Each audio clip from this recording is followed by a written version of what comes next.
माननीय शंकर लाल लवानी जी का ये आग्रह है कि वो हमारे मुख्य वक्ता डॉक्टर विश्वरूप राय चौधरी का स्वागत करेंगे। तो ये एक बहुत बड़ी जेस्चर है। आप सबका धन्यवाद।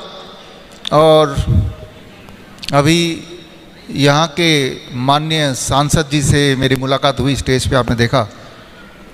उन्होंने इच्छा जाहिर की कि यहाँ पे भी बाकी शहरों की तरह एक हिम्स हॉस्पिटल खुलना चाहिए। Thank you.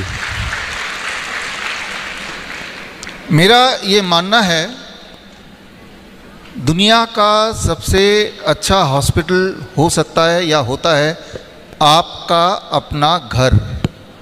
यही चीज़, थैंक यू। हमारे हॉस्पिटल में जो पेशेंट आते हैं, हमारे 20 हॉस्पिटल हैं देश में, देश के बाहर मलेशिया, वियतनाम में भी है।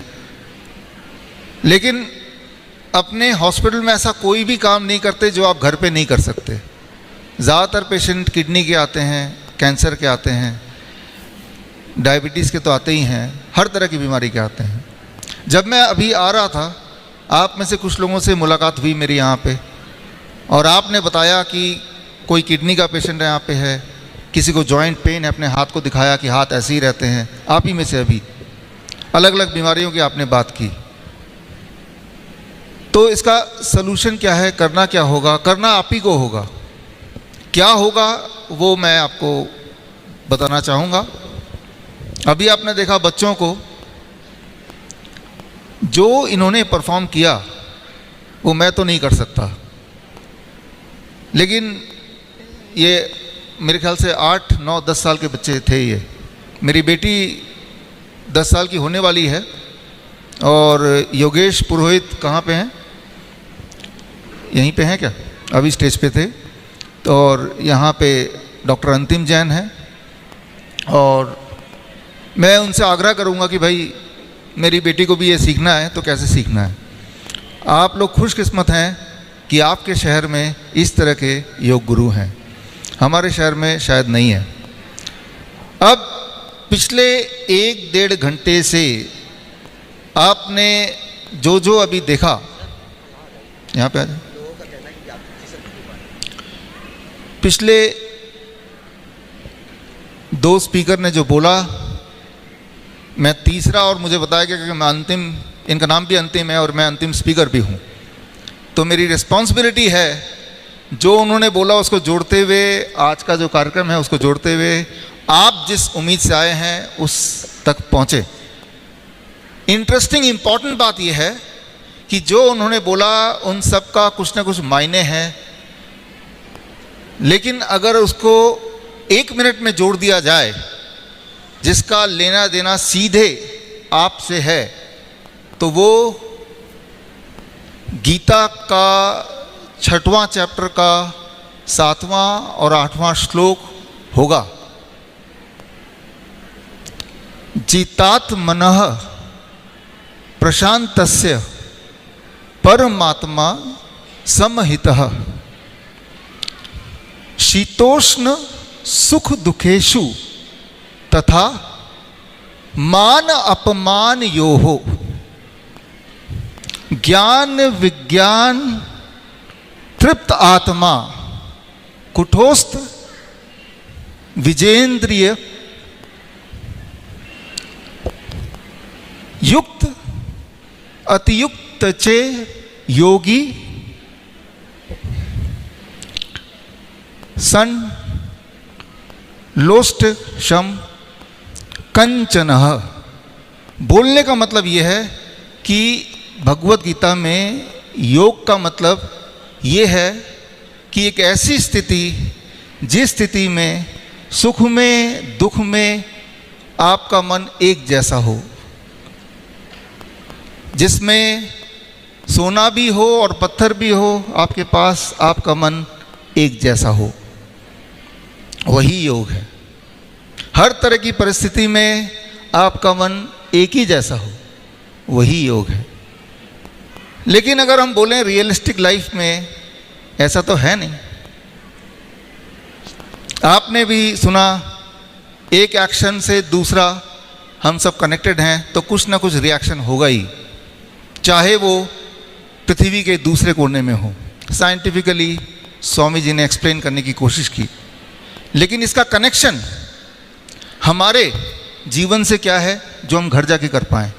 सिर्फ उतना वाला पार्ट मुझे लगता है इम्पॉर्टेंट है जिसमें आप कुछ कर सकते हैं, वो भी आज घर जाके उसके एवज में आपको कुछ रिलीफ मिल जाए। सिर्फ उतना वाला पार्ट लेते हैं।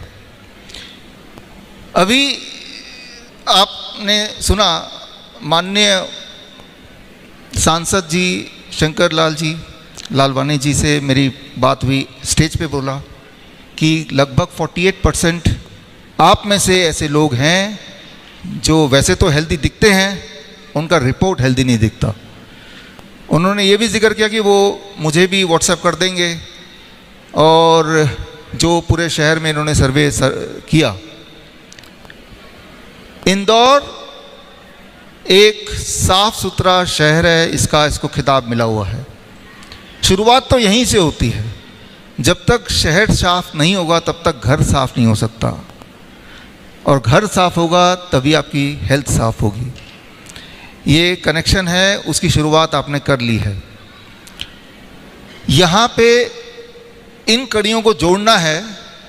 अभी यहाँ मिले कि भाई जो आप अभी बात हुई मेरी कि सर जो आप बोलते हैं मैं वो करती हूँ, लेकिन मैं ठीक क्यों नहीं हुई। वो DIP डाइट भी ले रहे हैं, हॉट वाटर इमर्शन भी कर रहे हैं, ठीक क्यों नहीं हो रहे। तो ऐसे 5% पेशेंट होते हैं जो ठीक नहीं होते हमारे हॉस्पिटल में भी। तो मैं आज के इसमें उन 5% को भी बीच में रखूँगा। इन सबको ये इतना कॉम्प्लिकेटेड है संभालने के लिए, बताने के लिए, समझाने के लिए, ताकि आपको याद रहे। एक नया मॉडल आज के इस लेक्चर के माध्यम से आपके बीच में और अभी लाइव है दुनिया के बीच में मैं ला रहा हूँ, और वो मॉडल है fish tank model for heart care.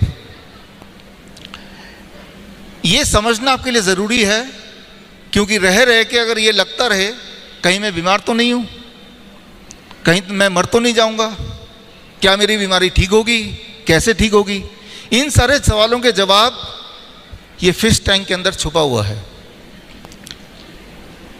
आप जब हॉस्पिटल जाते हैं, जब आपका डॉक्टर बोलता है आपका ब्लड प्रेशर चेक करना है, जैसे ही बोला आपका ब्लड प्रेशर तभी बढ़ गया। उसने तो बोला सिर्फ, आप देखिए कनेक्शन। तो जैसे ही उसने छेड़ा ब्लड प्रेशर बढ़ गया। इसे कहते हैं वाइट कोट सिंड्रोम 80% लोगों में। इसीलिए कभी भी हॉस्पिटल में ब्लड प्रेशर तो चेक कराइए मत, वो बढ़ा ही मिलेगा। तो ये है 4 नियम मैं बताऊंगा। उस 4 नियम के अंदर मुझे उम्मीद है आपके अंदर जितने सवाल हैं उनके जवाब मिल जाएंगे। पहला नियम है rule 1, what I call as sleeping fish awake fish. Imagine कीजिए कि इस तरह का एक्वेरियम आपके पास है। इस एक्वेरियम में जो मछलियां हैं उनके लिए दुनिया ये एक्वेरियम ही है, वही उनकी दुनिया है। आप उनका देखरेख कर रहे हैं। आप सिर्फ ये जानना चाहते हैं, देखें ये सो रहे हैं कि नहीं सो रहे हैं, नींद में हैं या नहीं। और इसका डायग्नोस्टिक तरीका निकाला आपने ये देखने के लिए कि ये सो रहे हैं कि नहीं सो रहे हैं। आप उसको पकड़ के उसकी आंखों को देखेंगे तो क्या होगा, अगर वो सो भी रहे होंगे तो जग जाएंगे। आप बोलेंगे देखा ये जगा हुआ था, मुझे पहले ही लग रहा था। अच्छा देखते हैं ये वाला फिश सो रहा है कि नहीं सो रहा है। फिर क्या करेंगे, आप दोबारा उसको पकड़ेंगे और जैसे ही पकड़ के देखेंगे वो तो जगह ही मिलेगा ना, छटपटाता हुआ। तो आप फिर बोलेंगे देखा ये तो जगा हुआ है। ऐसा करो, एक एक फिश को देखो, इसका मतलब गड़बड़ है कुछ। तो यहाँ पे एक समझने वाली बात है, the moment you try to diagnose, जो आप स्वामी जी ने बोला, जैसे ही आप छेड़छाड़ करने की कोशिश करेंगे, सोचेंगे भी, तो बॉडी के अंदर कुछ ना कुछ उल्टा बदलाव आएगा ही। इस बात को समझना ज़रूरी है, not only in context of blood pressure. जैसे ही बोलेंगे, डॉक्टर बोलता है ब्लड प्रेशर चेक करना है, वो सोच ही अपने आप में बॉडी में भयंकर बदलाव लाता है over a period of time. इसको साइंटिफिकली समझना आपके लिए बहुत बहुत आवश्यक है, क्योंकि जो हो रहा है वो आपके बॉडी के साथ हो रहा है। किस तरह से हो रहा है वो समझ जाएं, ताकि अगली बार डिसीजन क्या लेना है वो आपको पता होगा। एग्जैक्टली क्या हो रहा है वो थोड़ा समझिए। पहला नियम पे हम हैं, जब भी आपके दिमाग में ये रहता है कि मेरे साथ कुछ पुअर आउटकम होने वाला है, चाहे मेरा ब्लड प्रेशर बढ़ा है, क्या पता मेरा ब्लड शुगर बढ़ा है, जब कोई बोलता है आपका कोलेस्ट्रॉल टेस्ट करेंगे तो सोच यही है ना कि कहीं बढ़ा हुआ ना हो। मैं ये बात नहीं कर रहा हूँ कि बढ़ा है या नहीं है, ये सोच देख लें कहीं बढ़ा हुआ ना हो, ये सोच देख लें कि मेरा ब्लड शुगर बढ़ा हुआ ना हो, चाहे वो बढ़ा नहीं हो। जब भी आपके दिमाग में एक शंका आती है, एक क्वेश्चन मार्क आता है अपने हेल्थ के संदर्भ में, या तो आप लाते हैं या कोई बोलता आगे से, जिस तरह से सर्वे किया गया, तो सर्वे तभी करेंगे ना जब एक शंका होगी कि शायद आप में कुछ गड़बड़ है। जब ये सोच दिमाग में आता है तो बॉडी में एक मैकेनिज्म हो जाता है जिसे बोलते हैं medically nocebo effect. Nocebo effect, nocebo effect एक साइंटिफिक टर्म है, प्रूवन टर्म है, मैं आपको दिखाता हूं। नोसिबो इफेक्ट जब होता है over a period of some time, कुछ महीने कुछ साल लगातार दिमाग में चलता है, और बार बार आप टेस्ट कराते हैं और टेस्ट में कुछ ना कुछ ऐसा दिखता है जो शंका के दायरे में आ जाता है। चाहे वो असली में हो कि नहीं हो उसकी बात तो मैं अगले में करूंगा, सेकंड रूल में। लेकिन वो जो शंका है, वो शंका अपने आप में काफ़ी है आपके दिल को तोड़ने के लिए। साइंटिफिकली बोलते हैं ब्रोकन हार्ट, या और साइंटिफिकली बोलते हैं टेकोडोसुबो कार्डियोमायोपैथी। मतलब ये कि आपका दिल इन रियलिटी टूट जाता है। मतलब आप देखिए लेफ्ट वेंट्रिकल का फोटो यहाँ पे, और ये टूटने के बाद का फोटो लोटे की तरह हो जाता है। लोटे की तरह किस तरह से हो जाता है लेफ्ट वेंट्रिकल?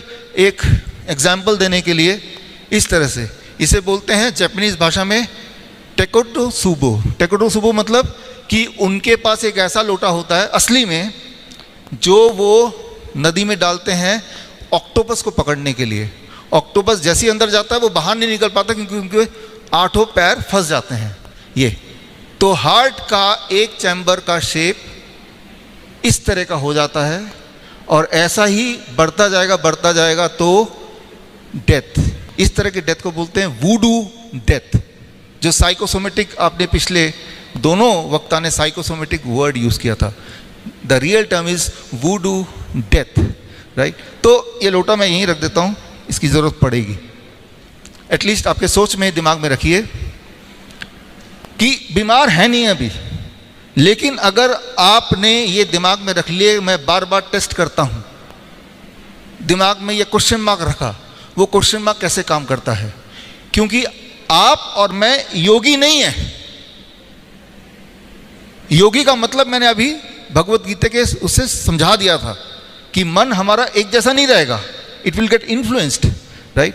तो अब ये जो नोसिबो इफेक्ट जिसकी मैं बात कर रहा हूँ, उसके बहुत सारे रिसर्च पेपर हैं। ये मैं इसलिए दिखा रहा हूँ कि जिनको गहराई में जाना है वो घर जाके ये सब रेफर कर सकते हैं। ये जो लाइव है, यानी कि इसकी रिकॉर्डिंग भी हो रही है, तो ये रेफरेंसेस आपको मिल जाएंगे। वो लाइव का लिंक डॉक्टर अंतिम जैन आप दे देना आप सबको, आपके पास होगा सबके नंबर्स। तो जो मैं बता रहा हूँ इट इज़ इन रियलिटी। अभी मैं बात ये नहीं कर रहा हूँ कि इंसान बीमार है या नहीं है, अभी बात सिर्फ इतना कर रहा हूँ, आप में से वो लोग जो लोग बार बार डायग्नोसिस की बात सोचते हैं, या डायग्नोसिस उनका लाइफस्टाइल का हिस्सा है कि हर महीने थायराइड चेक कराना है, साल में एक बार जनरल हेल्थ चेकअप कराना है, उसका साइड इफेक्ट क्या है? That is nocebo effect, and this is a real term, and ये बहुत ज़्यादा मात्रा में है। ज़्यादातर लोगों को ये हमने एहसास किया हमारे हॉस्पिटल्स में। इसके डिटेल में हम आते हैं। एग्जाम्पल के तौर पे अगर हम एक एक करके बात करें, क्योंकि ये सारे पॉइंट्स आप में से कुछ लोगों ने बोले भी। 1978 तक किसी का टोटल कोलेस्ट्रॉल 300 से ऊपर होता था तो उन्हें बोलते थे हाई कोलेस्ट्रॉल, और उसके बाद 1998 आते आते 300 की जगह उसको कर दिया 240, यानी कि 240 से ऊपर किसी का कोलेस्ट्रॉल हो जाएगा तो उनको बोल देंगे आपका हाई कोलेस्ट्रॉल है। और उसके बाद अभी क्या है 200, या फिर 40 साल से ऊपर कोई भी इंसान डॉक्टर के पास जाएगा तो क्या होगा, कोलेस्ट्रॉल की दवाई तो ले ही लो, क्योंकि 40 साल से ऊपर इंसान बीमार ही रहता है। हर दिन जब आप वो दवाई खाते हैं, दवाई की साइड इफेक्ट तो छोड़ ही दीजिए, लेकिन ये सोच कि मैं एक हेल्दी इंसान तो नहीं हूँ क्योंकि मैं दवाई खा रहा हूँ, नोसिबो इफेक्ट। एक दिन में नहीं होगा, 1 साल में हो जाएगा। आपका हार्ट का शेप, ये लोटा यहाँ रखा हुआ है, टोकिडो सुबो, राइट। तो आप देखेंगे एक टाइम पे जो नॉर्मल वाले लोग थे, डेफिनेशन चेंज होने के बाद वो एबनॉर्मल के रेंज में अपने आप ही आ गए। रियली बीमार नहीं है, बट वो डेफिनेशन छोटा होता जाएगा तो बीमारी के दायरे में आ जाएंगे। मतलब ये जो सांसद जी बता भी रहे थे कि देखने में तो हेल्दी हैं, लेकिन अगर उनके रिपोर्ट देखो तो बीमार हैं। ये सिर्फ एक ही नहीं है, एग्जाम्पल बहुत सारे हैं। मान लो थायराइड जिनको है, अगर 2003 से पहले की बात करते हैं तो 0.1 से लेकर 6 के बीच में जो लोग हैं वो हेल्दी हैं, लेकिन ये फिर सुगड़ गया, अब 0.3 से 3 के बीच में ही हेल्दी है। यानी कि 3 से 6 के बीच में जो पहले हेल्दी थे, अब वही वाला नंबर आएगा तो बोल देंगे नहीं नहीं आपको थायराइड की गोली खानी पड़ेगी। आप खाएं या ना खाएं, लेकिन एक बार दिमाग में घुसा दिया कि आपका थायराइड ठीक नहीं है, nocebo effect, voodoo death body में स्टार्ट हो गया। आपने सुना भी, आपका मन और तन कनेक्टेड तो है ही, इसमें कोई क्वेश्चन मार्क तो है नहीं। तो जो लोग एक टाइम पे हेल्दी माने जा रहे थे, अब वो क्वेश्चन के दायरे में अपने आप ही आ गए। अगर आप में से कोई ये चाहता है कि डायग्नोस्टिकली आप हेल्दी रहें, तो दुनिया में ऐसा कोई पैदा नहीं हुआ, बना नहीं है जिनके सारे टेस्ट करा दें और सबके सब नॉर्मल आ जाएं। ऐसा हो ही नहीं सकता, क्योंकि ये इस तरह से इसको डिज़ाइन किया गया है। ये एक दिक्कत जो हमारे हॉस्पिटल में अक्सर आती है, तो ये टॉपिक लेना मेरे लिए बड़ा आवश्यक है। हमारे हॉस्पिटल में 70% पेशेंट आते हैं जो डायलिसिस के पेशेंट हैं, जिनको ट्रांसप्लांट बता दिया गया है। जितनी सारी बीमारियां आपने सुनी है या देखी है, उसमें सबसे ज़्यादा दर्दनाक दुखदाई बीमारी बोल सकते हैं ऐसे पेशेंट जो डायलिसिस कराते हैं। जब भी किसी घर में डायलिसिस का कोई पेशेंट होता है तो मान लीजिए 2 लोगों की नौकरी गई। एक तो वो जो डायलिसिस करा रहा है, वो तो हॉस्पिटल के चक्कर लगा रहा है, और दूसरा वो जो उसको लेके जा रहा है, और हर महीने का खर्चा 50,000 रुपये, और सिर्फ उसका एक ही गोल कि मैं ज़िंदा रहूँगा, ज़िंदा कैसे रहूँगा, बस, और कोई गोल ही नहीं है। लेकिन क्या ऐसे ही चलता रहेगा? क्या कभी सोचा अपने भगवान ने हमें बनाया, कुदरत को बनाया, इस चीज़ के लिए बनाया होगा? कोई तो सोल्यूशन होगा। सोल्यूशन है, वो मैं आपको आगे आज बताऊंगा हम क्या करते हैं अपने हॉस्पिटल में। लेकिन क्या नहीं करना है, रूल नंबर 1 उस पर आते हैं। एक नाम जो आप सबने के दिमाग में अब छाया हुआ है, डाल दिया गया, क्रेटिनाइन, एक विलेन। अक्सर मेरे पास हमारे हॉस्पिटल में पेशेंट आते हैं, दौड़ते हुए आते हैं, क्या बात? तो क्रेटिनाइन बढ़ता घटता रहता है बहुत सारे सर्कमस्टेंसेस में। जब आपको कोई भी इन्फेक्शन होता है, इन्फेक्शन, बैक्टीरियल इन्फेक्शन, तो इन्फेक्शन कहीं फैले ना, बॉडी क्रेटिनाइन को बढ़ा देती है, राइट। बॉडी क्रेटिनाइन को बढ़ा देती है, क्रेटिनाइन आपके बॉडी को प्रोटेक्ट करती है बैक्टीरिया के फैलने से। लेकिन उस वक्त आपका क्रेटिनाइन बढ़ा होगा, कोई डॉक्टर क्या बोलेगा? आपका किडनी खराब हो गया, यही बोलेगा ना। जो लोग स्टेरॉयड लेते हैं, दिया जाता है उनको, उनका क्रेटिनाइन बढ़ जाता है, क्योंकि स्टेरॉयड्स का जो नुकसान है, उस नुकसान को कम करने के लिए क्रेटिनाइन एक अच्छा रोल प्ले करता है। जो लोग बॉडी बिल्डर हैं, आप किसी भी बॉडी बिल्डर से मिलिए, किसी भी बॉडी बिल्डर से मिलिए, बोलिए अपना क्रेटिनाइन चेक कराना, वो हमेशा ज़्यादा मिलेगा। तो इसका मतलब दुनिया के सारे बॉडी बिल्डर तो किडनी पेशेंट हो जाने चाहिए। अगर उनका रिपोर्ट देखेंगे तो डॉक्टर को नहीं बताएंगे, बॉडी बिल्डर बोलेगा तो किडनी पेशेंट है। क्योंकि जितना ज़्यादा मसल बॉडी में होगा, उतना बॉडी में क्रेटिनाइन बनेगा। 5वां कारण, कभी कभी कुछ लोगों का किडनी फेल करता है तो उनका भी क्रेटिनाइन बढ़ जाता है। 5 में से एक कारण बता रहा हूं, लेकिन वो 4 कारण तो छुपा लिए गए। और जब भी किसी का क्रेटिनाइन आप चेक करेंगे तो थोड़ा भी इधर उधर होगा तो उसके दिमाग में डाल दिया आपका किडनी फेल हो चुका है। अब ये जो सोच है किडनी फेल हो चुका है, तो वो दिन रात दिमाग में चलेगा। हमने ये देखा है कि ये सोच जब दिमाग में चलता है तो हॉस्पिटल में अच्छे खासे जो लोग आए होते हैं, और उनकी हालत कितनी ख़राब होती है, चाहे वो बिल्कुल हेल्दी हैं, लेकिन अगला रिपोर्ट जब आता है तो वो रिपोर्ट देख के विद इन फ्यू मिनट्स वो एकदम पेशेंट बन जाते हैं। Nocebo effect, nocebo effect. एक इम्पॉर्टेंट और वेरी इंटरेस्टिंग बात है जो आपको पता होना चाहिए, एक कल्प्रिट जिसको बना दिया गया है पोटेशियम। पोटेशियम बढ़ जाएगा, पोटेशियम बढ़ गया है, राइट। अब देखिए पोटेशियम बढ़ जाएगा, क्या हमारे बॉडी में कोई बटन है जिससे हम सेट करते हैं कितना पोटेशियम होना चाहिए? ये हमारा काम नहीं है पोटेशियम को बढ़ाना घटाना, ये तो बॉडी खुद करता है ना। क्या पोटेशियम का कोई रोल है? रोल बॉडी में सब चीज़ का है, लेकिन बढ़ाना घटाना आप देखेंगे जो किडनी के पेशेंट्स हैं, डॉक्टर्स बोलते हैं कि कोई भी ऐसी चीज़ मत खाओ जिसमें हाई पोटेशियम हो। हाई पोटेशियम किस में होती है? हाई पोटेशियम सिर्फ उन चीज़ों में होती है जिन चीज़ों को भगवान ने बनाया है। नारियल पानी, पालक, हर तरह के फल, हर तरह की कच्ची सब्जी, उनमें हाई पोटेशियम है। अच्छा, डॉक्टर बोलते हैं लो पोटेशियम डाइट लो। लो पोटेशियम सिर्फ उन चीज़ों में होता है जो इंसान ने बनाया है, जैसे कोका कोला है, पिज़्ज़ा है, ब्रेड है, बिस्किट है, नमकीन है, पैक्ड फूड है, चिप्स है। Low potassium diet, high sodium diet. तो यानी कि बोलना ये चाह रहे हैं कि अगर कि पोटेशियम को कम रखो, भगवान का बनाया हुआ कुछ भी मत खाना, ये बोलना ही चाह रहे हैं। क्या ये बात हजम हो रही है?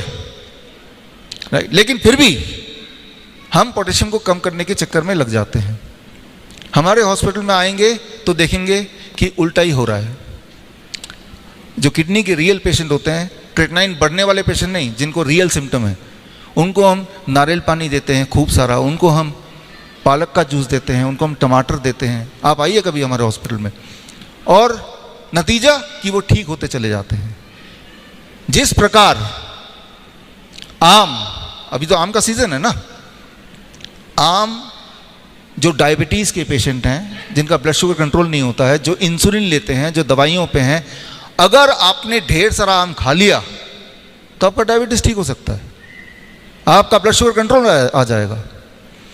आप में से कितने लोग ऐसे हैं जो ऑलरेडी डीआईपी डाइट को जानते हैं, डीआईपी डाइट पे ऑलरेडी हैं? ऐसे हैं? देखिए आप में से कितने लोगों ने हाथ रेस किया। काफ़ी सारे हैं तादाद में जिनको आइडिया है मैं क्या बोल रहा हूँ, क्योंकि उन्होंने करके देखा। Thank you. तो आम जिससे डायबिटीज़ ठीक हो सकती है, क्या बोलते हैं, ये मत लेना कभी, आपका डायबिटीज़ और बढ़ जाएगा। राइट। जितने मीठे फल हैं, चाहे वो चीकू है, चाहे वो अंगूर है, चाहे वो लीची है, चाहे वो केले हैं, चाहे वो आम है, जितना ज़्यादा खाएंगे उतनी जल्दी आपका ब्लड शुगर ठीक हो जाएगा।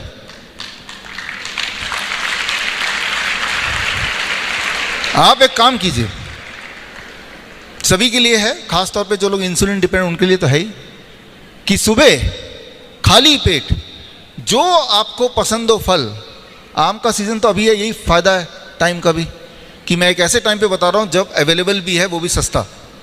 1 किलो 2 किलो 4 किलो आम ले लीजिए, सुबह 12 बजे तक सिर्फ आम खाइए। और फिलहाल तो आज मेरा फ्लाइट है जाने का, लेकिन कहो तो मैं रुक जाता हूँ कल तक के आपके रिजल्ट आने के लिए। राइट। तो नतीजा यही होगा कि उसके बाद जब ब्लड शुगर चेक करेंगे आपको यकीन नहीं होगा, आपको लगेगा मेरा ग्लूकोमीटर शायद ख़राब हो गया है। एक तो आम खा लिया, ऊपर से दवाई नहीं ली, एक्सपेक्टेड तो ये है ना कि ब्लड शुगर तो पता नहीं कहाँ जाना चाहिए। ऐसा अक्सर होता है कि लोग दोबारा दूसरे ग्लूकोमीटर से चेक करते हैं। तो जिन चीज़ों से आप ठीक हो सकते हैं उन चीज़ों को ही आपने बंद कर रखा है। क्यों बंद कर रखा है? क्योंकि बोला हुआ है कि भाई ये नहीं खाना है।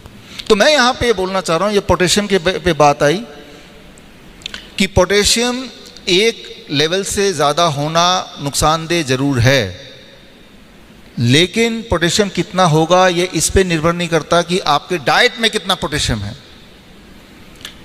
याद रखिए, जब भगवान का बनाया हुआ खाना आप खाते हैं, यानी कि कच्ची सब्जी, फल, नारियल पानी, तो वो सारा कुछ ब्लड में नहीं जाता है, पहले तो स्टमक में जाता है ना। स्टमक में जाने के बाद पेट में ये तय होता है कि इसमें से कौन सा न्यूट्रिएंट कितनी क्वांटिटी में, कितने स्पीड से कौन से ऑर्गन में जाएगा। बेशक नारियल पानी में, कोकोनट वाटर में पोटेशियम कितना भी ज़्यादा हो, लेकिन वो सिर्फ स्टमक तक जाएगा। बेशक आम में शुगर कितना भी हो, लेकिन वो स्टमक तक ही जाएगा, उसके बाद वो धीरे धीरे ड्रॉप बाय ड्रॉप जाएगा, डिपेंडिंग ऑन कि आपके ब्लड में उस वक्त किस तरह का कॉम्पोजिशन है। लेकिन वो तभी हो सकता है जब आप किसी भी फूड को उसी फॉर्म में खाएं जिस फॉर्म में कुदरत ने बनाया है। आलू को अगर आप फ्राई कर देंगे तो अब वो कुदरत से अलग हो गया है। अब वो स्टमक में जाते ही बिना ये सोचे समझे कि भाई अंदर ब्लड में कॉम्पोजिशन कितना है, वो कार्बोहाइड्रेट को भेज ही देगा धक्का मार के। तो एक आलू जो पका के खाएंगे तो वो एक गलत ढंग से काम करेगा, वही अगर उबाल के स्टीम करके खाएंगे तो अलग ढंग से काम करेगा। इस बात को आपको समझना होगा। तो यहाँ पे हम बात कर रहे थे पोटेशियम की। तो एक सिंपल बात, जो लोग रियल पेशेंट हैं, रियल पेशेंट नाम में इसलिए, एक तो नकली पेशेंट जिनको लग रहा है डायग्नोस्टिक के हिसाब से वो पेशेंट है, उनको मैं बोलता हूँ नकली पेशेंट। एक है असली पेशेंट। असली पेशेंट मतलब जिनको सिम्टम है, जिनको एक्चुअली दर्द है, एक्चुअली पेन है। यहाँ पे अच्छा ठीक है, एक्चुअल पेशेंट भी यहाँ पे हैं। आप में से बहुत लोग भी होंगे, आपके जान पहचान के लोग होंगे। एक्चुअल पेशेंट वो होते हैं जिनके पास सिम्टम्स हैं, जिनको दर्द हो रहा है। आप बताइए, दर्द अगर आपको हो रहा है तो दुनिया की कौन सी डायग्नोस्टिक टूल है जिससे दर्द का आप मेजरमेंट कर सकते हैं? कोई? अगर आपको दुख हो रहा है तो कौन बताएगा? आप ही बताएंगे, राइट? अगर आपको नींद नहीं आ रही तो कौन बताएगा? कौन सा टेस्ट है, कौन सा ब्लड टेस्ट है? तो जो नकली पेशेंट है, मैं उनके लिए बता रहा हूँ कि अगर पोटेशियम को चिंता करना है तो सिर्फ इतना कीजिए, भगवान का बनाया हुआ चीज़ खाएंगे तो स्टमक तक जाएगा, उसके बाद बॉडी देख लेगी कितना कहाँ भेजना है। और जो असली किडनी पेशेंट हैं, असली किडनी पेशेंट में क्या होता है कि उनके बॉडी में, किडनी पेशेंट क्या है मैं एक लाइन में समझा देता हूँ। आपके बॉडी में ऐसी चीज़ें जो बॉडी में चाहिए नहीं, बॉडी उसको यूटिलाइज नहीं कर पा रही है, तो पेशाब के रास्ते बाहर निकाल देती है। तभी हम पेशाब करते हैं दिन में कई बार। और ऐसे लोग जिनके बॉडी ऐसा नहीं कर पाती तो वो बॉडी में ही जमा होता रहेगा। अब आपको पेशाब करने को नहीं मिलेगा, बॉडी नहीं कर पा रही, तो वो बॉडी में पानी जमा होता जाएगा, और पानी में वो सारे जो न्यूट्रिएंट है जो बॉडी को नीचे, वो भी जमा होता जाएगा। इसे बोलते हैं किडनी पेशेंट। किडनी पेशेंट आप शक्ल देख के, उसकी बॉडी को देख के आप पहचान सकते हैं। क्रिएटिनिन को देखने की ज़रूरत नहीं है, वो मिसलीडिंग है। तो जब कोई, ये बहुत इंपॉर्टेंट है, जब कोई इंसान एक्चुअल किडनी पेशेंट होता है, जिसका यूरिन आउटपुट कम होता है, जिसके बॉडी में स्वेलिंग होती है, जिसका ब्लड प्रेशर बहुत बड़ा 200-250 से ऊपर होता है, जिसमें बहुत कमज़ोरी होती है, ये रियल किडनी पेशेंट, असली किडनी पेशेंट। उनके बॉडी की जो केमिस्ट्री है एक नॉर्मल इंसान की केमिस्ट्री से अलग है ना, तो उनके बॉडी में पोटेशियम को रखने की जो एक क्षमता है वो बढ़ जाती है। एक नॉर्मल इंसान का 6 potassium can be little dangerous, लेकिन एक किडनी पेशेंट का 6 पोटेशियम इज नॉर्मल। लेकिन होता क्या है कि एक किडनी पेशेंट को हेल्दी से कंपेयर करने लगते हैं, फिर बोलते हैं आपका पोटेशियम बढ़ गया है। तो ये सारी बातें इसलिए समझाना है क्योंकि इसका कोई और रास्ता है नहीं। You have to be your own doctor, आपको अपना डॉक्टर बनना पड़ेगा। और अगर ऐसा नहीं है तो सोचिए, इतने साल से सारी बातें मान रहे हैं, सारी दवाइयाँ खा रहे हैं, क्या ऐसा कोई दिन हुआ कि अब आप ठीक हो गए, दवाई खाने की आवश्यकता नहीं है? वो तो ऐसे ही है ना कि जीवन भर खाना पड़ेगा। तो इसमें सारी बातें आती हैं डायग्नोस्टिक्स से। एक डायग्नोसिस है जिसे कहते हैं बायोप्सी। अब बायोप्सी को हम बोलते हैं, सोचते हैं कि ये भगवान का बनाया हुआ कोई एक आखिरी वाणी है। बायोप्सी क्या होता है ये जानना आपके लिए आवश्यक है। आप सोचेंगे ये तो डॉक्टर का काम है, लेकिन अब मैं जो बोलने जा रहा हूँ इसके बाद आपको लगेगा कि यह आपका काम है। बायोप्सी में आपके बॉडी के किसी भी एक अंग से, जिस अंग में दर्द हो, जिस अंग में सूजन हो, जिस अंग में फोड़ा हो, जिस अंग से ब्लीडिंग हो रही हो, ये सस्पिशन कि भाई ये कैंसर तो नहीं। अब कैंसर होगा या नहीं होगा, ये जो सोच है, ये सोच अपने आप में नोसिबो इफेक्ट तो काम करेगा ही, लेकिन ये कैंसर तो नहीं, कैसे पता चलेगा? तो एक आखिरी जो हथियार है वो कहते हैं बायोप्सी। तो उस पार्ट से एक छोटा सा टुकड़ा आपके बॉडी का निकाल लेते हैं, काट छांट के, उसको ड्रिल करके, और निकालने के बाद उसकी एक स्लाइड बनती है। ये स्लाइड मेरे पास है, इसकी कुछ कॉपी है, ये कॉपी थोड़ा डिस्ट्रीब्यूट कर दीजिए। ये कॉपी आगे के कुछ रो में, तो ये कुछ कॉपी है मेरे पास यही वाली स्लाइड की। तो ये बायोप्सी की स्लाइड ऐसे बन जाती है, और ये जानने के लिए कि ये बायोप्सी कितना रिलायबल है, इसको डॉक्टर को, पैथोलॉजिस्ट को देते हैं, पैथोलॉजिस्ट को देख के बोलते हैं कैंसर है या नहीं है, देख के बोलते हैं माइक्रोस्कोप में। तो जिस तरह से अभी ये स्लाइड आप लोगों में डिस्ट्रीब्यूट हो रहा है, एक ट्रायल किया गया, उसमें ऐसे स्लाइड बना के कई सारे अबाउट 800 पैथोलॉजिस्ट जो एक्सपर्ट हैं उनको डिस्ट्रीब्यूट कर दिया, जैसे अभी डिस्ट्रीब्यूट कर रहे हैं आपको, और करके आपस में कोई कनेक्शन नहीं है एक दूसरे का, और बोला आप इसको देख के बताइए ये नॉर्मल है, एबनॉर्मल है, या ये कैंसर है। 33% ने बोला ये नॉर्मल सेल है, 48% लोगों ने, पैथोलॉजिस्ट ने बोला ये एबनॉर्मल है, 19% पैथोलॉजिस्ट ने बोला ये कैंसर है।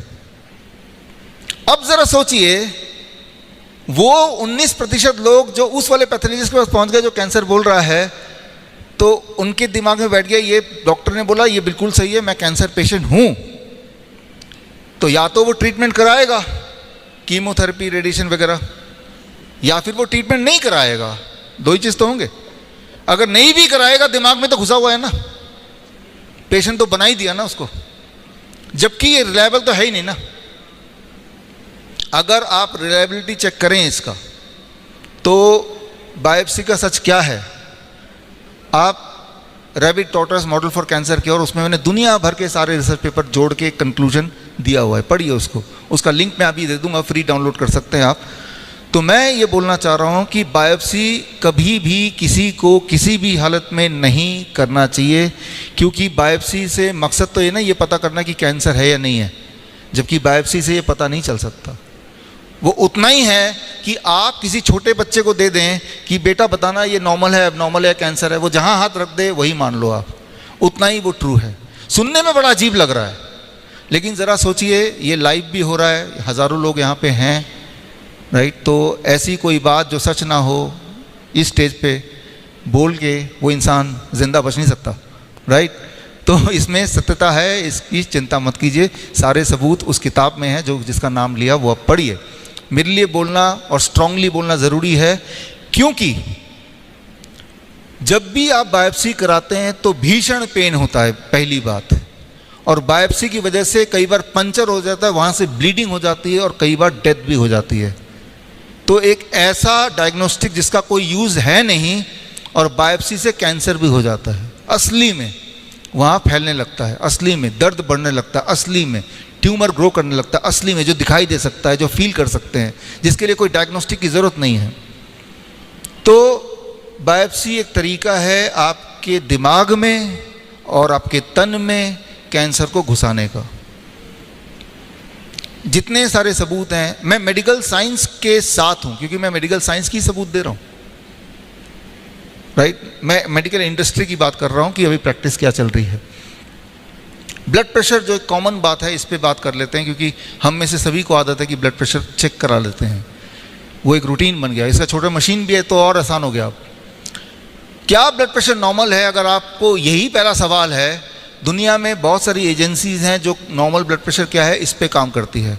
उनमें से एक WHO है, एक नेशनल इंस्टीट्यूट ऑफ हेल्थ है, एक यूरोपियन गाइडलाइन है, एक कॉकरेन है, एक जॉइंट नेशनल कमेटी है जो अलग अलग टाइम पे बार बार कुछ ना कुछ निकाल के लाती है। पूरे दुनिया में कई सारी एजेंसीज़ हैं जो ये इस बात का शोध निकालती है what is the normal human blood pressure. लेकिन इनमें से भारत में या भारतीय डॉक्टर या आप या हम या मीडिया सिर्फ WHO को ही लगता है डालती है, जो कि 120/80 है ना, यानी कि इससे ऊपर किसी का होगा तो वो दवाई खाए, नहीं तो वो मर जाएगा या मर सकता है, ये ज़्यादा चांसेस हैं। अगर यहाँ के डॉक्टर को नॉर्वे भेज दिया जाए, नॉर्वे एक ऐसा देश है जहाँ पे लाइफ एक्सपेक्टेंसी सबसे ज़्यादा है, 80 साल लोग जीते हैं ऑन एवरेज, हाईएस्ट, और वहाँ की एवरेज ब्लड प्रेशर है 150/90 ज़्यादातर लोगों की नॉर्मली। यानी कि यहाँ का एक डॉक्टर अगर वहाँ पहुँच जाए, सबको ब्लड प्रेशर चेक किया तो क्या बोलेगा, अरे सबके सब मरने वाले हैं, सबको ब्लड प्रेशर की दवाई खिलाओ, फटाफट ब्लड प्रेशर सबका नीचे करो। तो मैं ये बोलना चाह रहा हूँ कि diagnostics is the first step towards getting sick. Diagnostics के बाद या तो उस डायग्नोस्टिक्स को सच मान के आप दवाई खाने लगेंगे, या फिर दवाई नहीं खाएंगे लेकिन दिमाग में रहेगा यार कुछ तो गड़बड़ है। मेरा 140/80 आया, दिन में कई बार सोचेंगे नोसिबो इफेक्ट। हम योगी तो है नहीं कि हमें फ़र्क ही नहीं पड़ेगा, या तो आप वो योगी हैं फिर तो दिन में कितनी बार ब्लड प्रेशर चेक कराए कुछ फ़र्क नहीं पड़ रहा, लेकिन आपको तो फ़र्क पड़ेगा, है ना। तो ये हमें समझना पड़ेगा। हम योग दिवस मना रहे हैं, 100 दिन योग के हम मना रहे हैं। योग होता क्या है कि माइंड को फ़र्क ना पड़े। मुझे मेरे माइंड को फ़र्क नहीं पड़ता है। अभी मेरी शादी हुई है 2005 में। कितने साल हुए लगभग? हाँ, अभी मेरी वाइफ का झगड़ा हो गया मेरे साथ कि तुम लोगों को ज्ञान देते हो, अपना तो चेक करा लो कभी। और वो इस मामला यहाँ तक पहुँच गया कि मजबूरन सारा चेकअप मुझे कराना पड़ा, घर पे ले आई। तो अब मेरे दिमाग में ये था ही चेक कराना ही, अगर मकसद है करा लो, मेरा क्या जा रहा है, एक बार कर भी लेंगे तो। एट द सेम टाइम मेरे दिमाग में ये भी था क्योंकि मुझे असलियत पता है, रिजल्ट उसका कुछ भी आए, कुछ भी रिजल्ट आए, मेरे दिमाग में फ़र्क नहीं पड़ने वाला, क्योंकि मेरा दिमाग योगी बन गया। एटलीस्ट चेकअप के मामले में क्लैरिटी है इसमें, वही वाली क्लैरिटी मैं आपको देना चाहता हूँ। अब रिजल्ट क्या आया, वो रिजल्ट का अगर देखेंगे, मैं भेज दूंगा आपको, उसमें कहीं ना कहीं लाल निशान है, कहीं पीला निशान है, कहीं ये निशान है। अगर मैं नहीं होता, ये ज्ञान नहीं होता, तो आज मैं रोगी होता फिर। तो मैं सोचता हूँ कि चलो, धन्यवाद।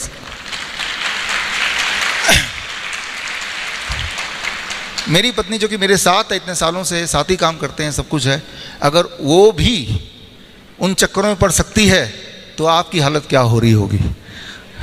तो खैर, हमें हर दिन थोड़ी थोड़ी इम्प्रूवमेंट करनी है। मैं उम्मीद करता हूँ कि वो ये लाइव नहीं देख रही होगी, तो थैंक यू। तो दुनिया में जो एविडेंस ये कहता है, ज़्यादातर जो हार्ट अटैक होते हैं वो उनमें होते हैं जिनका ब्लड प्रेशर कम होने लगता है, ना कि जिनका ज़्यादा रहता है। तो मैं एविडेंस की बात कर रहा हूँ, सबूतों की बात कर रहा हूँ। मैं ये नहीं बोल रहा कि मैं क्या सोचता हूँ, वो इंपॉर्टेंट नहीं है। सबूत क्या हैं? क्या सबूत ये है कि जिनका ब्लड प्रेशर बढ़ेगा उन्हीं को हार्ट अटैक आएगा? ऐसा सबूत है? अगर तो ऐसा है फिर तो बढ़ना नहीं चाहिए। सबूत तो ये है नहीं ना।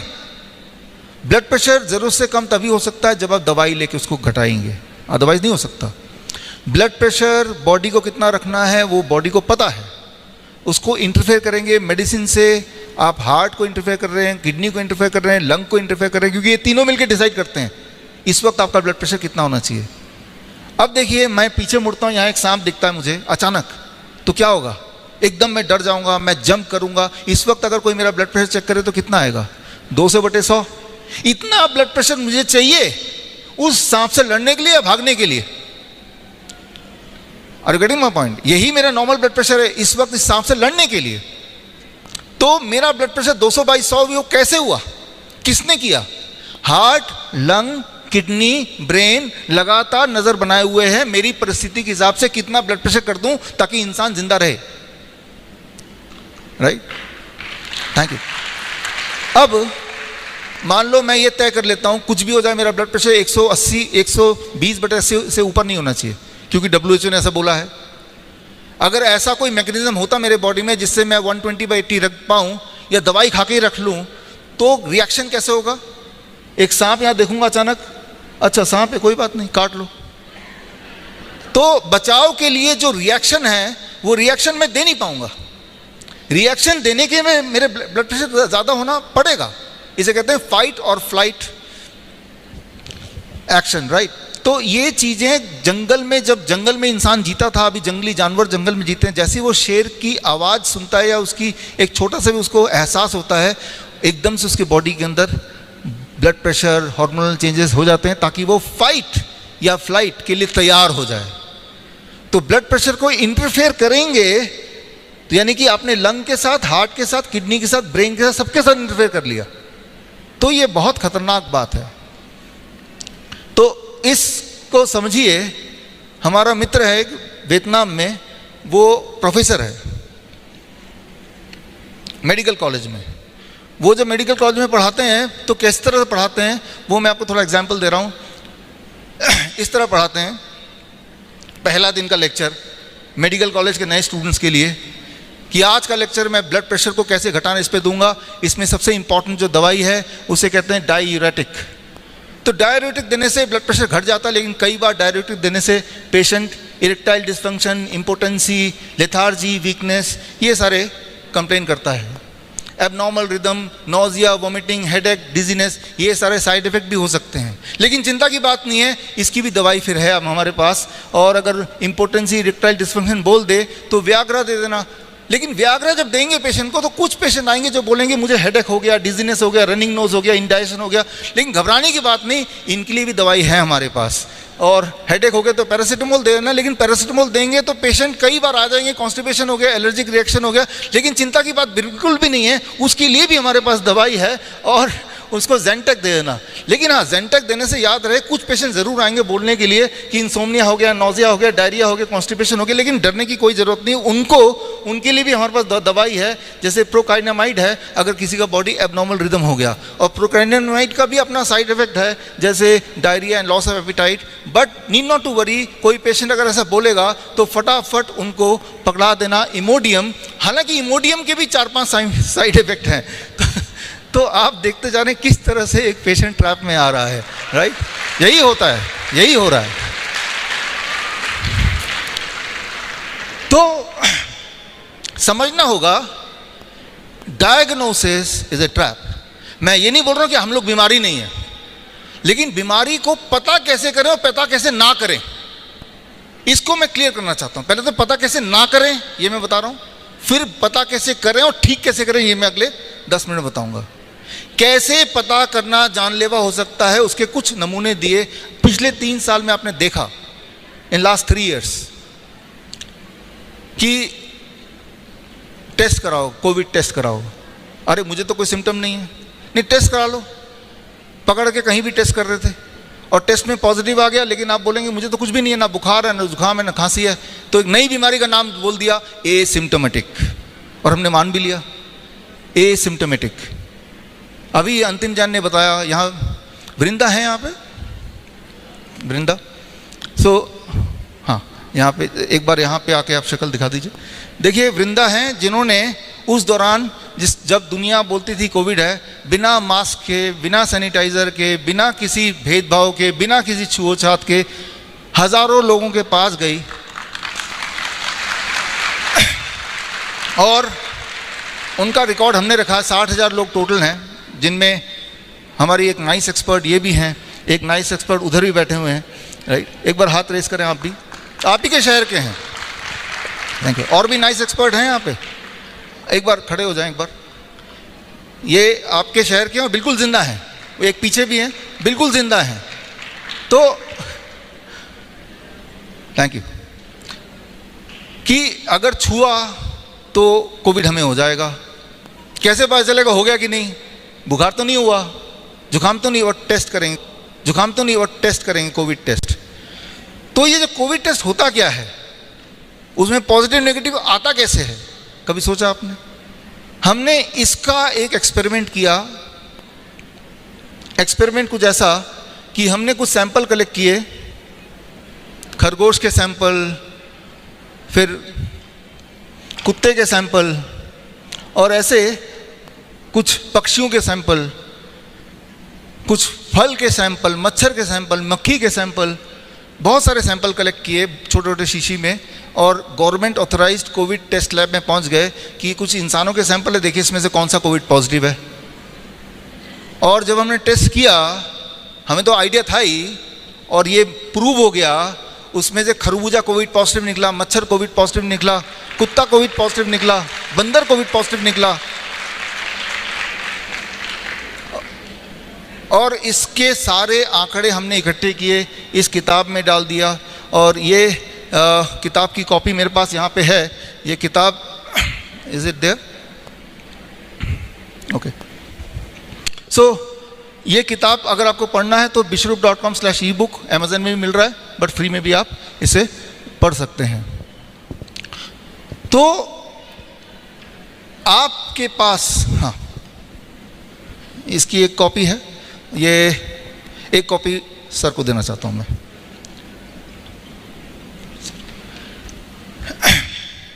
तो ये किताब आप पढ़ेंगे तो सारी इसमें एविडेंसेस हैं, उस वाले लैब के टेस्ट रिपोर्ट हैं। अच्छा, आप ऐसा सोचिए कि आप मेरी बात नहीं मानते तो क्या कीजिए, 5,000 रुपये लीजिए, आप इस तरह के सैंपल इकट्ठे करके कोई भी कोविड टेस्ट लैब में जाइए, बोलिए जरा टेस्ट करना, आपको असलियत पता चल जाएगा। हर 10 में से एक टेस्ट पॉजिटिव होता है, हर 10 में से एक टेस्ट, राइट। तो टेस्ट का खेल क्या है और क्या करना चाहिए उसको समझने के लिए आखिरी स्लाइड है। ऐसा नहीं है कि मैं बोल रहा हूँ कोई बीमारी नहीं पड़ता या टेस्ट सारे ही खराब होते हैं, लेकिन टेस्ट के माध्यम से जो ट्रैप बना हुआ है दिमाग में घुसा है कि आप बीमार हैं। एक हेल्दी से हेल्दी इंसान को पकड़िए, 14 दिन के लिए बंद कर दीजिए कमरे में और बोलिए कि आपकी वजह से पूरी दुनिया बीमार पड़ जाएगी और आप बीमार है, मर भी सकते हैं, 14 दिन के अंदर वो बीमार पड़ जाएगा। इसे कहते हैं नोसिबो इफेक्ट। नोसिबो इफेक्ट जो कि वेल डॉक्यूमेंटेड साइंस है। हमारे हॉस्पिटल में जो हम प्रैक्टिस करते हैं वो ये प्रैक्टिस करते हैं जिसके एविडेंस हैं। तो वो शॉर्ट में बताना चाहूँगा, 250 का एक आंकड़ा दिमाग में फिट कर लीजिए। अगर आपका सिस्टोलिक और डायस्टोलिक ब्लड प्रेशर दोनों को जोड़ लीजिए ऊपर नीचे, अगर 250 से नीचे नीचे है तो नॉर्मल रेंज में ही है। फॉर एग्जांपल 160/90 टोटल कितना हो गया, 250। जो अगर डायबिटीज़ में खाना खाने के 2 घंटे बाद 250 mg/dL से नीचे अगर ब्लड शुगर है तो नॉर्मल है। अच्छा, ये मेरे आंकड़े नहीं है, मेरे आंकड़े नहीं है, ये ACP गाइडलाइन 2018 जिसमें सारे रिपोर्ट इकट्ठे करके दुनिया भर के तब वो आंकड़े आए। हालांकि वो आंकड़े आप तक नहीं पहुंचे, वो अलग बात है। अगर वो गाइडलाइन आपको चाहिए तो ई बुक पढ़ सकते हैं, ये एक ई बुक है, ये एक ई बुक है। इसमें पूरे दुनिया भर के जो एविडेंसेस हैं, जो गाइडलाइन के एसोसिएशंस हैं, वो जो बोल रही है वही मैंने लिख के दिया है। आप जो सुन रहे हैं वो मेडिकल साइंस नहीं, वो मेडिकल इंडस्ट्री की बात सुन रहे हैं जहाँ पे कोई एविडेंस नहीं है। मैं सिर्फ इतना बोल रहा हूँ कि मैं जो एविडेंस है वो आप तक पहुँचा रहा हूँ, उसको लेके कितना इस्तेमाल करना है वो आपके ऊपर है। कोलेस्ट्रॉल में टोटल कोलेस्ट्रॉल अगर 250 से नीचे है तो सब ठीक है, 250 से अगर ऊपर है सिर्फ इतना कीजिए कि कोलेस्ट्रॉल खाना बंद कर दीजिए। कैसे पता चलेगा किस खाने में कोलेस्ट्रॉल है? जो खाना जानवरों से आती है वही कोलेस्ट्रॉल होता है उसमें, जैसे अंडा, मछली, मीट या दूध से बना हुआ कोई भी चीज़। सिंपल है। भगवान ने प्लांट को, पौधों को कोलेस्ट्रॉल बनाने की ताकत दी नहीं है। काजू पौधे से आता है या जानवर से आता है? पौधे से आता है, तो जीरो कोलेस्ट्रॉल। कैसे पता चलेगा कोलेस्ट्रॉल है कि नहीं? Just ask from where it is coming, that's all, right. तो ऐसा नहीं बोल रहा हूँ कोलेस्ट्रॉल कोई दुश्मन है, लेकिन ऐसा बोल रहा हूँ कि एक तरह का कोलेस्ट्रॉल जो बॉडी बनाती है और एक तरह का जो आप खाते हैं। बॉडी उतना ही बनाएगी जितना बॉडी को चाहिए। जो आप खाएंगे दैट बिकम्स एन एक्सेस, जो आप खाएंगे उसी को तो कम करना है, राइट। तो अब देखिए, ये डॉक्टर रिचर्ड स्मिथ, दुनिया का सबसे बड़ा medical journal, British medical journal, पूरे ग्रुप के चीफ एडिटर रह चुके हैं 25 साल। 2016 में यूनिवर्सिटी ऑफ मैसूर के 100 साल पूरे हुए थे, तब चीफ गेस्ट थे, मुझे मिलने का मौका मिला। मेरा DIP डाइट पे लेक्चर था इनके लेक्चर के बाद, तो इनसे बातचीत करने का मौका मिला। इन्होंने एक डेफिनेशन दिया कि आज की तारीख में हु इज़ हेल्दी, ये उन्हीं का स्लाइड है।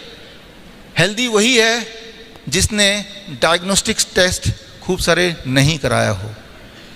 जो भी डायग्नोसिस कराएगा उसमें कुछ ना कुछ कमी मिलेगी, ये इनका कहना है, जो कि मैं मानता हूँ। उन्होंने अंदर तक देखा है कि ये जो पेपर बनते हैं, रिसर्च पेपर बनते हैं, कैसे बनते हैं। 25 साल तक मेडिकल जर्नल, दुनिया का सबसे बड़े मेडिकल जर्नल के चीफ एडिटर रहने के बाद उनका ये स्लाइड है, उनका ये कहना है, उनका ये कंक्लूजन है। तो कंक्लूजन ये है, ये आखिरी स्लाइड है, ये रूल नंबर 1 का, कि दुनिया भर में ये देखा गया है कि जनरल चेकअप, एनुअल चेकअप, कई सारे लोग जो कॉर्पोरेट में काम करते हैं साल में एक बार एनुअल चेकअप फ्री होता है उनको, फ्री है करा लिया। फ्री वाली चीज़ सबसे खतरनाक होती है, आपने सुना ही है। तो दुनिया में 17 इसमें क्लिनिकल ट्रायल रिसर्च पेपर बने हैं कि जो लोग एनुअल चेकअप कराते हैं इन कंपैरिजन टू जो लोग नहीं कराते हैं। क्या जो लोग कराते हैं उनको इसका लाभ मिलता है, वो ज़्यादा लंबा जीते हैं, उनकी क्वालिटी ऑफ लाइफ ज़्यादा अच्छी होती है? ये क्वेश्चन का जवाब ढूंढना चाह रहे थे। 17 के 17 clinical trials and observation studies को इकट्ठा करके एक मेटा एनालिसिस निकाला, और वो मेटा एनालिसिस आपके आंखों के सामने है। कॉकरेन डेटाबेस सिस्टमेटिक रिव्यू 2019 में छपा, और ये रिव्यू ये कहता है जिन लोगों ने जनरल चेकअप कराए उनकी मौतें जल्दी होती हैं और उनकी क्वालिटी ऑफ लाइफ कम होती है इन कंपैरिजन टू जिन्होंने कोई चेकअप कभी नहीं कराया। ये क्लियर एविडेंस है, राइट? Thank you. तो एविडेंस इतने सारे मैं इसलिए देने पड़ रहे हैं क्योंकि दिमाग में बहुत गहराई तक घुस गया है कि रोज़ रोज़ डायग्नोस्टिक कराओ। ख़ास तौर पे मेरे जैसे इंसान, हमारा पाला रोज़ ही पेशेंट से पड़ता है, लेकिन रोज़ ही मेरा पाला 90% नकली पेशेंट से पड़ता है और 10% ही असली पेशेंट से पड़ता है। तो हो सकता है कि मेरा समय बच जाए कि नकली वाले पेशेंट समझ जाएं कि वो नकली पेशेंट एक्चुअली वो पेशेंट है नहीं, उनके दिमाग में घुसा दिया गया कि वो पेशेंट है।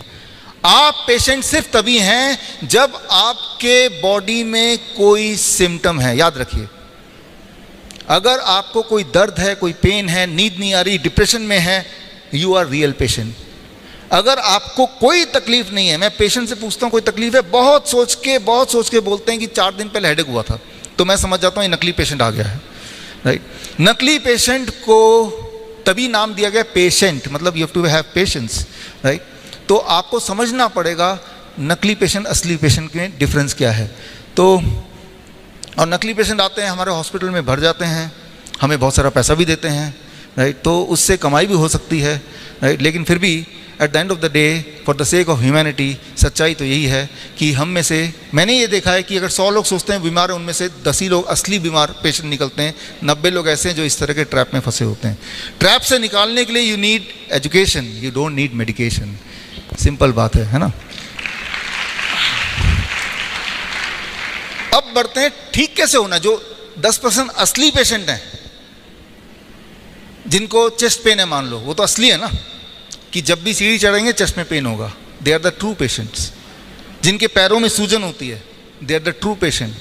जिनके कोई ट्यूमर है, उनके ब्लीडिंग हो रही है, वो असली पेशेंट हैं। उन्हें क्या करना है, अब उस पर आ रहे हैं। अगर आपको कोई भी दर्द है, अगर आपको ब्लीडिंग हो रही है, अगर आपको ट्यूमरस ग्रोथ है, तो हम अपने हॉस्पिटल में क्या करते हैं जो आप घर पे भी कर सकते हैं और क्या नहीं करते हैं, थोड़ा सा आगे चलते हैं समझाने के लिए, ताकि आप कंफ्यूज ना हो। हम दोबारा आते हैं द फिश मॉडल। ये एक्वेरियम है, इसका जो पानी है वो गंदा हो चुका है, फिश सारी बीमार पड़ जाएंगी। अब इसको, फिश को ठीक करने के लिए कभी जुकाम हो गया, कभी बुखार हो गया, कभी सिर दर्द हो गया फिश के, फॉर एग्जांपल, हम बार बार दवाइयाँ दे रहे हैं और थोड़ा रिलीफ मिलता है, फिर फिश बीमार पड़ जाती है। अगर आपसे मैं पूछूं क्या करना होगा उस फिश के को ठीक करने के लिए, तो क्या जवाब है? देखिए, क्लियर कट जवाब है, भाई पानी बदलना है, फिश को नहीं वो करना है। और फिश को कितनी भी दवाई दे दें वो कभी ठीक हो ही नहीं सकती, ये क्लियर है। प्रॉब्लम फिश के अंदर नहीं है, प्रॉब्लम सराउंडिंग्स में है। आप ये देखेंगे हमारे साथ, अगर हम फिश हैं तो ऐसा ही कुछ हो रहा है। मान लो मैं बोलता हूँ कि ठीक है पानी को साफ करते हैं, तो पानी के कचरे को मैंने निकाला और उठा के एक कोने से उठाया, उस कचरे को दूसरे कोने में डाल दिया, फिर दोबारा वो पानी में घुल जाएगा, है ना? गार्बेज रीलोकेशन ज़्यादातर शहरों में ऐसे ही होता है, इंदौर को छोड़ के, क्योंकि ये क्लीन सिटी है, राइट? शहर के एक छोर से कचरा उठाया, किसी दूसरे छोर में जाके लगा दिया, क्योंकि कचरा गायब कहाँ होगा? It is only relocation. स्वच्छता क्या है कि यहां स्वच्छता दिखाना, यहां से साफ निकालो कचरा, एक और जगह पहुंचा दो। चांद पे तो भेज नहीं सकते उसको। रीलोकेशन यही तो होता है ना। हमारे बॉडी के साथ भी ये होता है। एक उदाहरण ले रहा हूं, आपका ब्लड शुगर ज़्यादा आता है, मान लो आप ट्रू पेशेंट हैं, ट्रू सच्ची में 300 400, जिससे आपको बहुत तकलीफ होती है, सिम्टम आते हैं, आप पेशाब करते हैं तो वहाँ चींटियाँ इकट्ठे हो जाती हैं, ठीक है ना, कमज़ोरी है आपको, तो आप ट्रू पेशेंट हैं। लेकिन जैसे ही आपने दवाई ली तो ब्लड शुगर चेक किया, ब्लड शुगर भी कम, सिम्टम भी चले गए। तो कभी आपने सोचा वो जो दवाई अपने ब्लड शुगर की ली, उसने ब्लड के शुगर को उठा के मैजिकली कहाँ गायब कर दिया? ब्लड का शुगर तो कम हो रहा है, ब्लड में शुगर कम है, तो वो शुगर गया कहाँ? दवाई इतना करता है कि ब्लड से शुगर को लेता है और रीलोकेशन ऑफ गार्बेज आपके किडनी में, आपके हार्ट में, आपकी आंखों के पीछे, आपके स्किन के पीछे, आपके जेनेटिक्स के हिसाब से कहीं ना कहीं आपके जॉइंट्स के बीच में। तो वही वाला पेशेंट कुछ समय बाद बोलता है मेरा शुगर तो नॉर्मल है लेकिन पता नहीं जोड़ों में बहुत दर्द है। वही वाला पेशेंट 10 साल बाद मिलेंगे तो वो किडनी पेशेंट बन जाएगा, पैरों में हाथों में सूजन होगी, जबकि ब्लड शुगर नॉर्मल था। It is a garbage relocation. जितनी सारी दवाइयाँ हैं वो इसी प्रिंसिपल पे काम करती है कि गार्बेज एक जगह से उठाओ बॉडी के और बॉडी के ही कहीं ना कहीं और छुपा दो। तो उस वाले पैरामीटर को मेजर करेंगे तो वो ठीक दिखेगा, लेकिन अल्टीमेटली वो पेशेंट ज़्यादा बीमार है। समझिए इसको, आपका इरादा, आपका गोल कोई एक नंबर को नहीं चेज करना है, आपका गोल है कि ओवरऑल हेल्दी फील करना। तो जब भी आप दवाई लेके ब्लड शुगर को कम करेंगे तो याद रखिए वो जो दवाई है वो सिर्फ गार्बेज रीलोकेशन। अगर हम इस पानी से कचरा निकाल के फिर दोबारा किसी और कोने में डाल दें, फिश कभी भी ठीक नहीं होने वाली। और ये सिर्फ ब्लड शुगर की बात नहीं कर रहा हूँ, जितनी सारी दवाइयाँ बनी हैं सबका मैकेनिज्म एक ही है, बल्कि इससे भी भयंकर है। फॉर एग्जाम्पल, सबसे आसान दवाई की बात अगर करते हैं, देखिए जो मैंने अभी बताया शुगर के दवाई के बारे में, अगर इसका सबूत आपको चाहिए तो ACCORD trial, ADVANCE trial, UKPDS trial, VADT trial, दुनिया के 4 सबसे बड़े शुगर की दवाइयों पे ट्रायल हुए हैं। वो चारों ट्रायल आप देख लीजिए। अगर देखना नहीं चाहते या कहाँ कौन ढूंढे तो इस किताब में मैंने डाल दिया है, ये किताब ई बुक जाके ले सकते हैं, तो रेडीमेड कर दिया है। एक बार आँख खोल के पढ़ेंगे तो जो मैं बोल रहा हूँ उसकी सत्यता आपको दिखेगी। तो इस चारों ट्रायल के बाद ये कंक्लूड किया गया कि दोनों लोगों के अगर ब्लड शुगर 300 हैं, जिन्होंने दवाई लेके ब्लड शुगर को कम किया उनका ब्लड शुगर तो कम हो गया लेकिन उनकी मोर्टेलिटी भी बढ़ गई, उनकी मृत्यु बढ़ गई, उनकी क्वालिटी ऑफ लाइफ ख़राब हो गई। तो हाई ब्लड शुगर ठीक नहीं है, लेकिन हाई ब्लड शुगर को ज़बरदस्ती कम करेंगे इन ट्रायल के अनुसार वो और गड़बड़ करती है, क्योंकि वो गार्बेज रीलोकेशन हो रहा है। और मैं एक और उदाहरण दे रहा हूँ पैरासीटामोल का, जो सबसे खतरनाक है। बच्चों को देते हैं हम, जैसे बुखार होता है। योग दिवस हम मना रहे हैं, ये तो आपको पता है कि बुखार कोई बीमारी नहीं है, ये तो हमें पता है। बुखार तभी होता है जब बॉडी में वायरस बैक्टीरिया कुछ हो और बॉडी अपना टेम्परेचर बढ़ाता है। और आपको पता है कि हाई टेम्परेचर में कोई भी वायरस बैक्टीरिया एक्टिव नहीं रह सकता। जिस तरह से कोई भी जानवर कितना भी ताकतवर क्यों ना हो, उसके अगर ऑक्सीजन सप्लाई ख़त्म कर दें, चाहे वो हाथी क्यों ना हो, वो ज़िंदा नहीं रह सकता। तो हायर टेम्परेचर पे ये बैक्टीरिया वायरस मर जाते हैं। तो जब भी आपके बॉडी में इन्फेक्शन होता है तो बॉडी अपना टेम्परेचर बढ़ा देता है। लेकिन तब आप क्या करते हैं, पैरासीटामोल लेके जैसी बॉडी का टेम्परेचर फोर्सफुली घटाते हैं तो उन बैक्टीरियन वायरस को मौका मिलता है फैलने का। मतलब आपने कचरा बढ़ाने का काम कर लिया, अभी तक रीलोकेशन हो रहा है। अब वो गार्बेज बॉडी का जो है, जो बॉडी को ख़राब कर रहा था, उसकी तादाद मल्टीप्लाई हो रही है। अब जब मल्टीप्लाई हो रही है दोबारा से बॉडी टेम्परेचर बढ़ाएगा, लेकिन इस बार बॉडी को टेम्परेचर और ज़्यादा बढ़ाना पड़ेगा, क्योंकि अब जब वो वायरस मल्टीप्लाई हो रहा है तो वो म्यूटेट हो रहा है। ये नाम अपने म्यूटेट तो आपने पता ही है कि अब उतने टेम्परेचर से वो मरने नहीं वाले, तो बॉडी क्या करेगा, टेम्परेचर और बढ़ाएगा। अब आप क्या करेंगे, पैरासीटामोल और बढ़ा देंगे। और अब जब डेथ हो जाएगा तो बोलेंगे देखो तो ये कोविड से डेथ हो गया, H1N1 से डेथ हो गया। मैंने पिछले 15 साल में कभी नहीं देखा किसी का फीवर से डेथ होते हुए। सीजर आता है कभी कभी, रेयरली 5-7 सेकंड के लिए, डेथ नहीं हो सकती फीवर से, लेकिन पैरासीटामोल से हो सकती है। और पैरासीटामोल को के ऊपर जितने भी ट्रायल दुनिया में हुए हैं, क्योंकि दुनिया की सबसे पुरानी दवाई 200 साल पुरानी,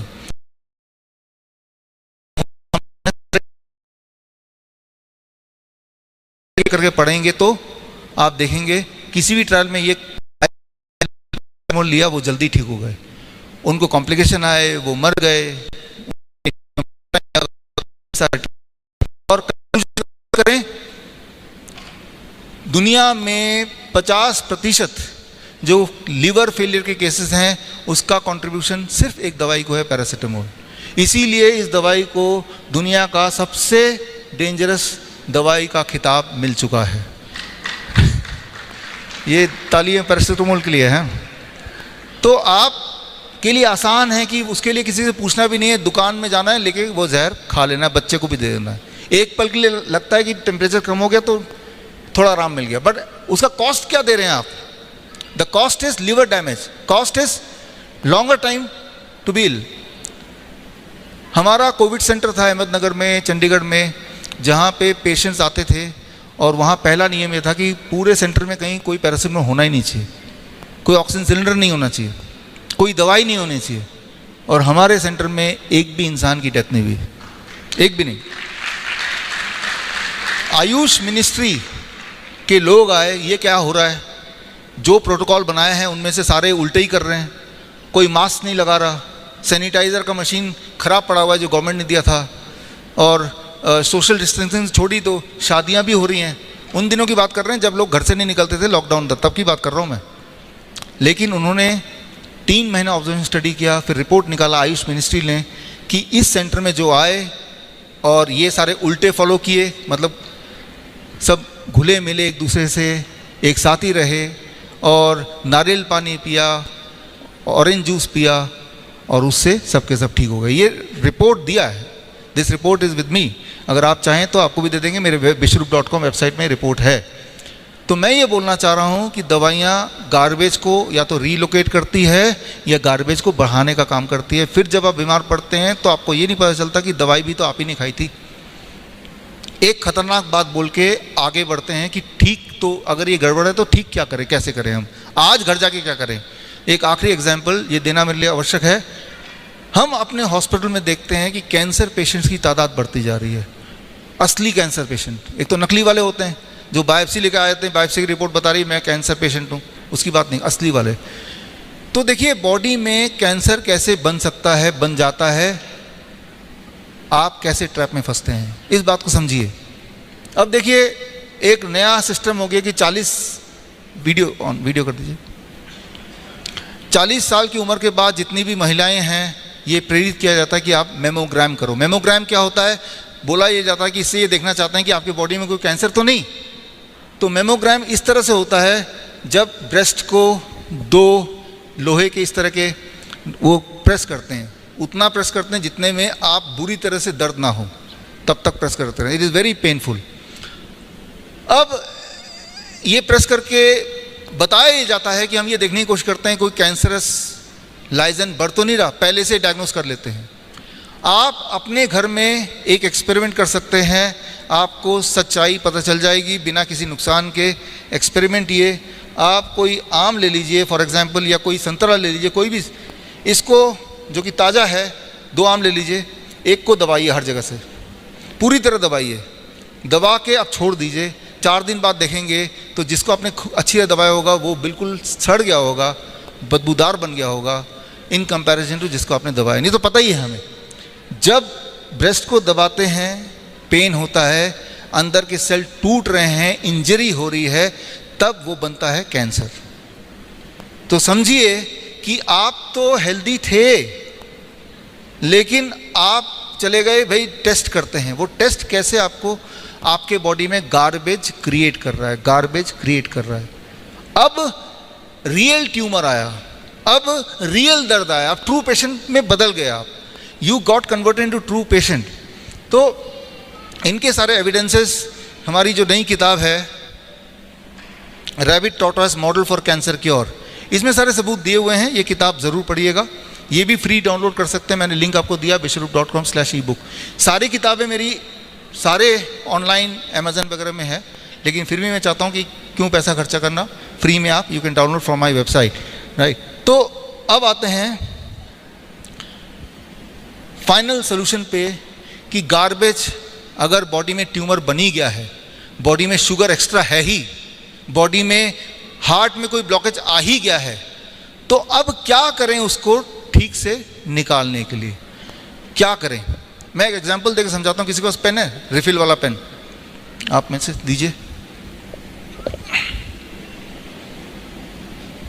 अब देखिए, जो लोग एंजियोग्राफी कराते हैं या जो लोग एंजियोप्लास्टी कराते हैं, तो एंजियोग्राफी एंजियोप्लास्टी में क्या होता है, एक कैथेटर या यूं बोलिए एक तार आपके ब्लड वेसल में डाल देते हैं, इतना तो आपको पता है।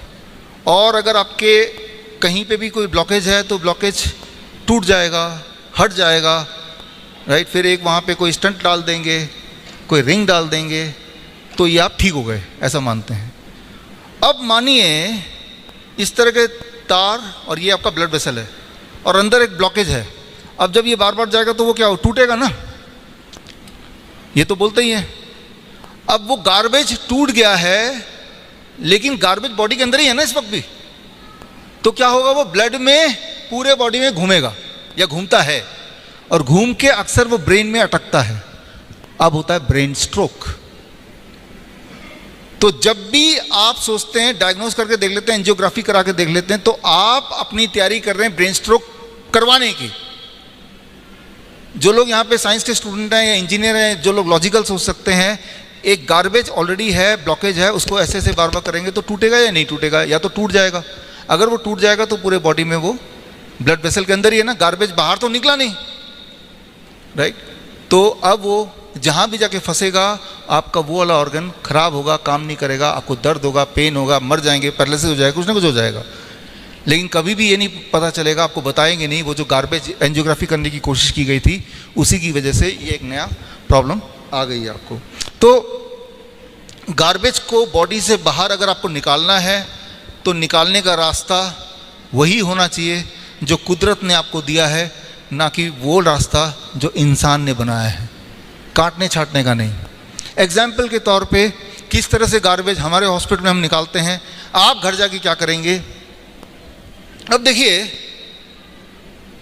मान लीजिए ये पेड़ नहीं है, ये ट्यूमर है या ये कैंसर है और ये बढ़ता जा रहा है। डॉक्टर बोल रहा है ट्यूमर इतना बढ़ गया है, ऐसा करते हैं ट्यूमर को काट देते हैं।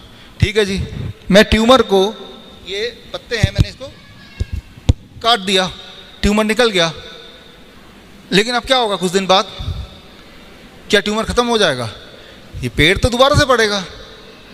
तो कभी भी सर्जरी से कोई भी बीमारी ठीक नहीं हो सकती, क्योंकि जड़ तो अभी भी है ना।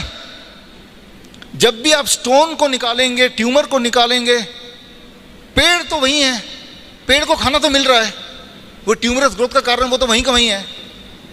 तो जब भी आप सोचते हैं कि ट्यूमर तो काट दे हम, तो पल भर के लगेगा देखो ठीक हो गया, लेकिन धीरे धीरे धीरे धीरे दोबारा से बढ़ेगा, इस बार और तेजी से बढ़ेगा।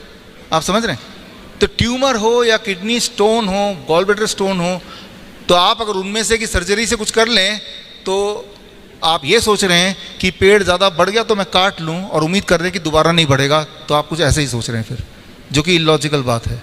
तो करना क्या होगा, हम क्या करते हैं, अगर ये कैंसर है, इसे कहते हैं सीड एंड सॉइल थ्योरी, 1895 में थ्योरी लिखी गई थी और आज भी ये वैलिड है कि अगर ये कैंसर है, अगर ये ट्यूमर है, ये पेड़ को हम कैंसर या ट्यूमर मान रहे हैं, तो अगर मैं यहाँ से ये निकाल दूँ, कुछ दिन तक ऐसे ही रखा रहे, क्या ये उग सकता है? ट्यूमर बढ़ सकता है? क्या होगा इसका? धीरे धीरे ये सूख जाएगा, खत्म हो जाएगा, है ना।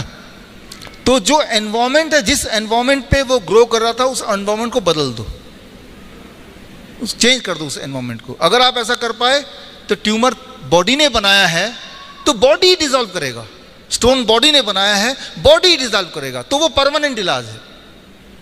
तो ऐसा हम अपने हॉस्पिटल में करते हैं। आप कैसे करेंगे घर जाके आज से, तो वो मैं आपको अभी एग्जाम्पल के तौर पे बताने जा रहा हूँ।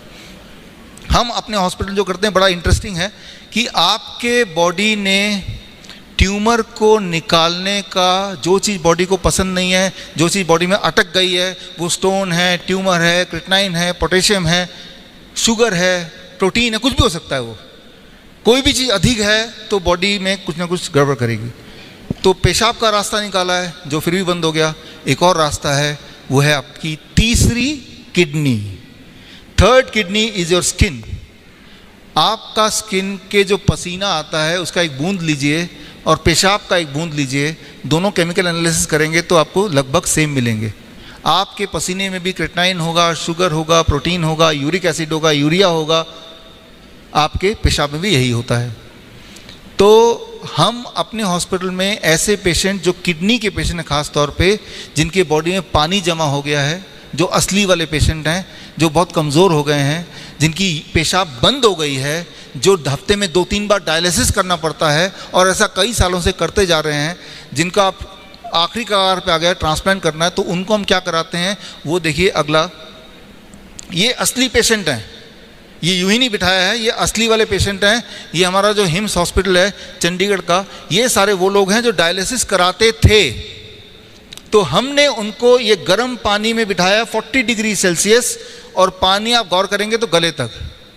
अगर आपके गले तक पानी हो, 40 डिग्री सेल्सियस पानी हो, इतना गर्मी हो, और ऐसा 2 घंटे तक आप बैठ पाएँ, तो बॉडी के अंदर जो एक्स्ट्रा है वो बॉडी से बाहर निकलना शुरू हो जाता है। As simple as that. हमारे जयपुर हॉस्पिटल देख रहे हैं आप, जबकि ये घर पे भी कर सकते हैं आप, मैं बताऊंगा कैसे कर सकते हैं। और ये सारे रियल किडनी पेशेंट जो ट्रांसप्लांट का इंतजार कर रहे हैं, जो डायलिसिस कराते जा रहे थे, मैं उनकी बात कर रहा हूँ। ये जोधपुर का हॉस्पिटल है और ये रियल पेशेंट है। देखिए थोड़ी सी उम्र के बच्चे हैं। तो 40 डिग्री सेल्सियस पानी, 2 घंटा बैठना, यहाँ तक पानी होना। तो आपने, कुदरत ने जो आपको तरीके, आपके आउटपुट जो दिया है गार्बेज को बाहर निकालने का, आपने उसी को यूज़ किया। तो अब उसको यूज़ किया तो that is a permanent cure. अच्छा, ये साइंटिफिकली कैसे काम करता है? आपका, मेरा इस वक्त जो ऊपर जो एटमॉस्फेयर है, 1 एटमॉस्फेरिक प्रेशर हमारे सिर पे है, ये हमें पता है। लेकिन जितना हिस्सा पानी के नीचे है उसमें atmospheric pressure plus the pressure of water about 2% more, right, plus the heat of the water. जब ये केमिस्ट्री होती है तो बॉडी में कुछ बदलाव आते हैं। स्ट्रोक वॉल्यूम हार्ट का 20% बढ़ जाता है, और ब्लड का रीडिस्ट्रीब्यूशन होता है, टांगों से हटता है ब्लड और यहाँ पे तेज़ी से घूमने लगता है। सारे मेजर ऑर्गन यहीं पे हैं, चाहे वो किडनी हो, हार्ट हो, उसे वो रिपेयर करने लगता है। कुछ केमिकल बढ़ने लगते हैं जिनसे आपके ब्लड वेसल रिपेयर होते हैं, जैसे नाइट्रिक ऑक्साइड एक्सेट्रा। कुछ हार्मोन कम होने लगते हैं जिससे आपका ब्लड प्रेशर बढ़ा हो रहा था, जिससे आपकी तकलीफ़ें बढ़ रही थी। ये ऑटोमेटिक होता है। और इसके अलावा ऐसा होते ही आपके बॉडी में जो सोडियम है उसकी एक्सक्रीशन 5 गुना बढ़ जाती है। पोटेशियम अधिक है तो वो डबल स्पीड से बाहर निकलने लगता है। सबसे इंटरेस्टिंग बात, आपका वेट रिड्यूस हो जाता है पहले दिन। मतलब पहले दिन पानी के अंदर भेजने से पहले पेशेंट का हम वेट चेक करते हैं, वेइंग मशीन वहीं लगा रहता है। 2 घंटे बाद जैसे ही पानी से बाहर निकलते हैं दोबारा वेट चेक करते हैं। पेशेंट हैरान होता है कि मेरा वेट 1 kg कम कैसे हो गया, 500 ग्राम कम कैसे हो गया। ये वही वाला वेट है जो बॉडी में तकलीफ दे रहा था, जो पेशाब के रास्ते नहीं निकल पा रहा था। ये वही वाला वेट है जो डायलिसिस से आप निकालने की कोशिश कर रहे थे, राइट। तो आप एक्सपेरिमेंट करके देख सकते हैं। जो लोग हेल्दी भी हैं, आम सबके बॉडी में कुछ ना कुछ तो फालतू है ही। तो आप में से कोई भी अगर बॉडी पहले दिन बैठेंगे तो ऑन एवरेज 500 ग्राम वेट कम निकलेगा 2 घंटे बाद जब निकलेंगे वहाँ से। तो यानी कि जो चीज़ फालतू, और उसके बाद अगर आप अपना, जो लोग डायबिटीज़ के पेशेंट हैं उनका ब्लड शुगर नॉर्मल होने लगेगा। जो हाई बीपी की गोलियां लेते हैं तब भी बीपी बढ़ता है, उन सब की गोलियां छोड़ना उनकी मजबूरी हो जाती है। क्योंकि बीपी कब है ज़्यादा? जब बॉडी में एक्सेस, जैसे बलून मान लो, इमेजिन कीजिए आप फुला रहे हैं, अंदर अगर हवा भर रहे हैं तो एयर प्रेशर क्या होगा, बढ़ेगा ना। तो बॉडी में अगर फ्लूइड ज़्यादा भर जाता है तो ब्लड प्रेशर बढ़ जाता है। हमने फ्लूइड एक्सेस चीज़ बॉडी से निकाल दिया, लेकिन निकालने का रास्ता वो जो कुदरत ने हमें दिया है, तो उस रास्ते से बिना डैमेज करके धीरे धीरे निकाल दिया। गार्बेज आउट प्रिंसिपल, ये पूरा साइंस अगर आपको समझना है तो एंड ऑफ ट्रांसप्लांट, जिसका हिंदी एडिशन आज हमने यहाँ पे आपके सामने रिलीज़ किया, हिंदी इंग्लिश में, आप इस लिंक में जाके पूरी किताब, पूरा साइंस, इसी पे मेरी पीएचडी है, यही मेरा आविष्कार है जो हमारे 20 हॉस्पिटल में हम करते हैं, हिम्स हॉस्पिटल में करते हैं। हार्ट के पेशेंट आते हैं, असली वाले पेशेंट हम उनको मानते हैं जो 2 कदम नहीं चल सकते, उनको मानते हैं जब चलते हैं तो चुभन होती है, उनको मानते हैं जो सीढ़ियाँ चढ़ते हैं तो उनकी सांस फूलती है, उनको मानते हैं जो हाथ में बैग लेके चलते हैं तो फिर पेन, दर्द होता है जैसे किसी ने चाकू भोंक दिया, वो असली पेशेंट हैं।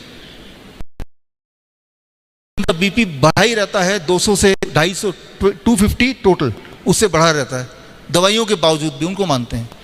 तो हार्ट के असली पेशेंट को यही हॉट वाटर इमोशन देते हैं, लेकिन उनका पानी का लेवल हम यहाँ तक रखते हैं, हार्ट के नीचे नीचे यहाँ तक। इसे बोलते हैं हम इम्प्लीमेंट। मैंने ज़रूर किया है इंडिया में, नेपाल मिनिस्ट्री ऑफ हेल्थ वो भी ट्रेनिंग ले रही है अपने हॉस्पिटल में इम्प्लीमेंट करने में। मलेशिया में किसी ने बोला, एक डॉक्टर ने, ब्लैक डॉक्टर, कि बच्चे के पैर को गर्म पानी में रखा करो, और 20 साल की उम्र में उसने ओलंपिक में रखा करो, और 20 साल की उम्र में उसने ओलंपिक में गोल्ड मेडल जीत लिया। वीडियो देखिए, ऑडियो है इसका। विल्मा रुडोल्फ, पोलियो 12 साल की उम्र तक बाएं पैर में, और ये 20 साल की उम्र की, अब देख रहे हैं, ये 20 साल की उम्र में उनकी ये दौड़ 100 मीटर फाइनल ओलंपिक दौड़, ये 20 साल की उम्र में ये गोल्ड।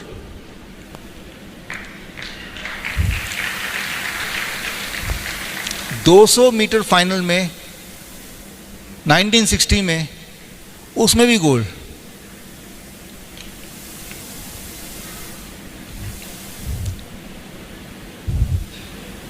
और ये 400 मीटर रिले, और इसमें भी गोल्ड। तो आप समझ सकते हैं कि पोलियो से वर्ल्ड की सबसे फास्टेस्ट वुमेन बन गई, किससे? सिर्फ हॉट वाटर इमर्शन से, हॉट वाटर इमर्शन से। तो ये इतिहास में दर्ज है, तो इसको हम डिनाई नहीं कर सकते। लेकिन इंपॉर्टेंट बात यह है कि क्यों फैलता क्यों नहीं है? क्योंकि इसमें कोई पैसा नहीं है, बिजनेस नहीं है। क्यों? क्योंकि मैंने अपने पेशेंट्स को बताया, ऐसे जैसे आपको बता रहा हूँ, उन सब ने, उनमें से कोई भी हमारे हॉस्पिटल नहीं आया। तो हमने कहा कि पेशेंट्स को फ़ोन किया, क्या हुआ भाई, हमारे हॉस्पिटल आओ, हमने इतना अच्छा टेक्निक इन्वेंट किया। नहीं, हम तो ठीक हो गए, इसलिए नहीं आ रहे। फिर हमने भेजा अपने लोगों को, कैसे ठीक हो गए? घर पे जाके जो देखा वो मैं आपको दिखा देता हूँ। घर पे जाके जो देखा वो मैं आपको दिखा देता हूँ। घर पे क्या किया?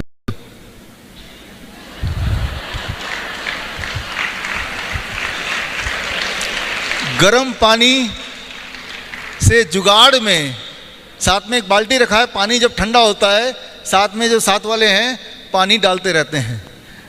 तो ये असली पेशेंट हैं, ये असली वीडियो है। फ्रिज का दरवाजा निकाल दिया, सेकेंड हैंड फ्रिज, ये असली पेशेंट हैं, रियल पेशेंट। अब ये दीवार बना दिया अपने ही बाथरूम में, गर्म पानी तो आता ही था। ये इंजीनियर हैं महाराष्ट्र के, इन्होंने एक छोटा सा पोर्टेबल अपने ऐसे ही एक बना दिया, जो आप देख रहे हैं उसका एग्जाम्पल। अब देखिए, इन्होंने टीवी लगा दिया, खाली बैठे क्या करें। इनके घर में जगह नहीं थी, तो इन्होंने आउटडोर ही कर दिया कि चलो घर के बाहर ही कर लेते हैं। इन्होंने सिंटेक्स का टैंक को आधा काट दिया और सिंटेक्स के टैंक के अंदर ही बैठ गए। ये असली पेशेंट हैं, ये यूं ही शूट नहीं है। These are the real patient. एक टाइम पे वो डायलिसिस पे जाते थे, 50-50 हज़ार पर मंथ खर्च करते थे। अब वो जाते भी नहीं डायलिसिस पे, और कुछ महीने बाद ये भी करना बंद कर दिया वो, क्योंकि उनका किडनी ठीक हो चुका है। They are just cured, right.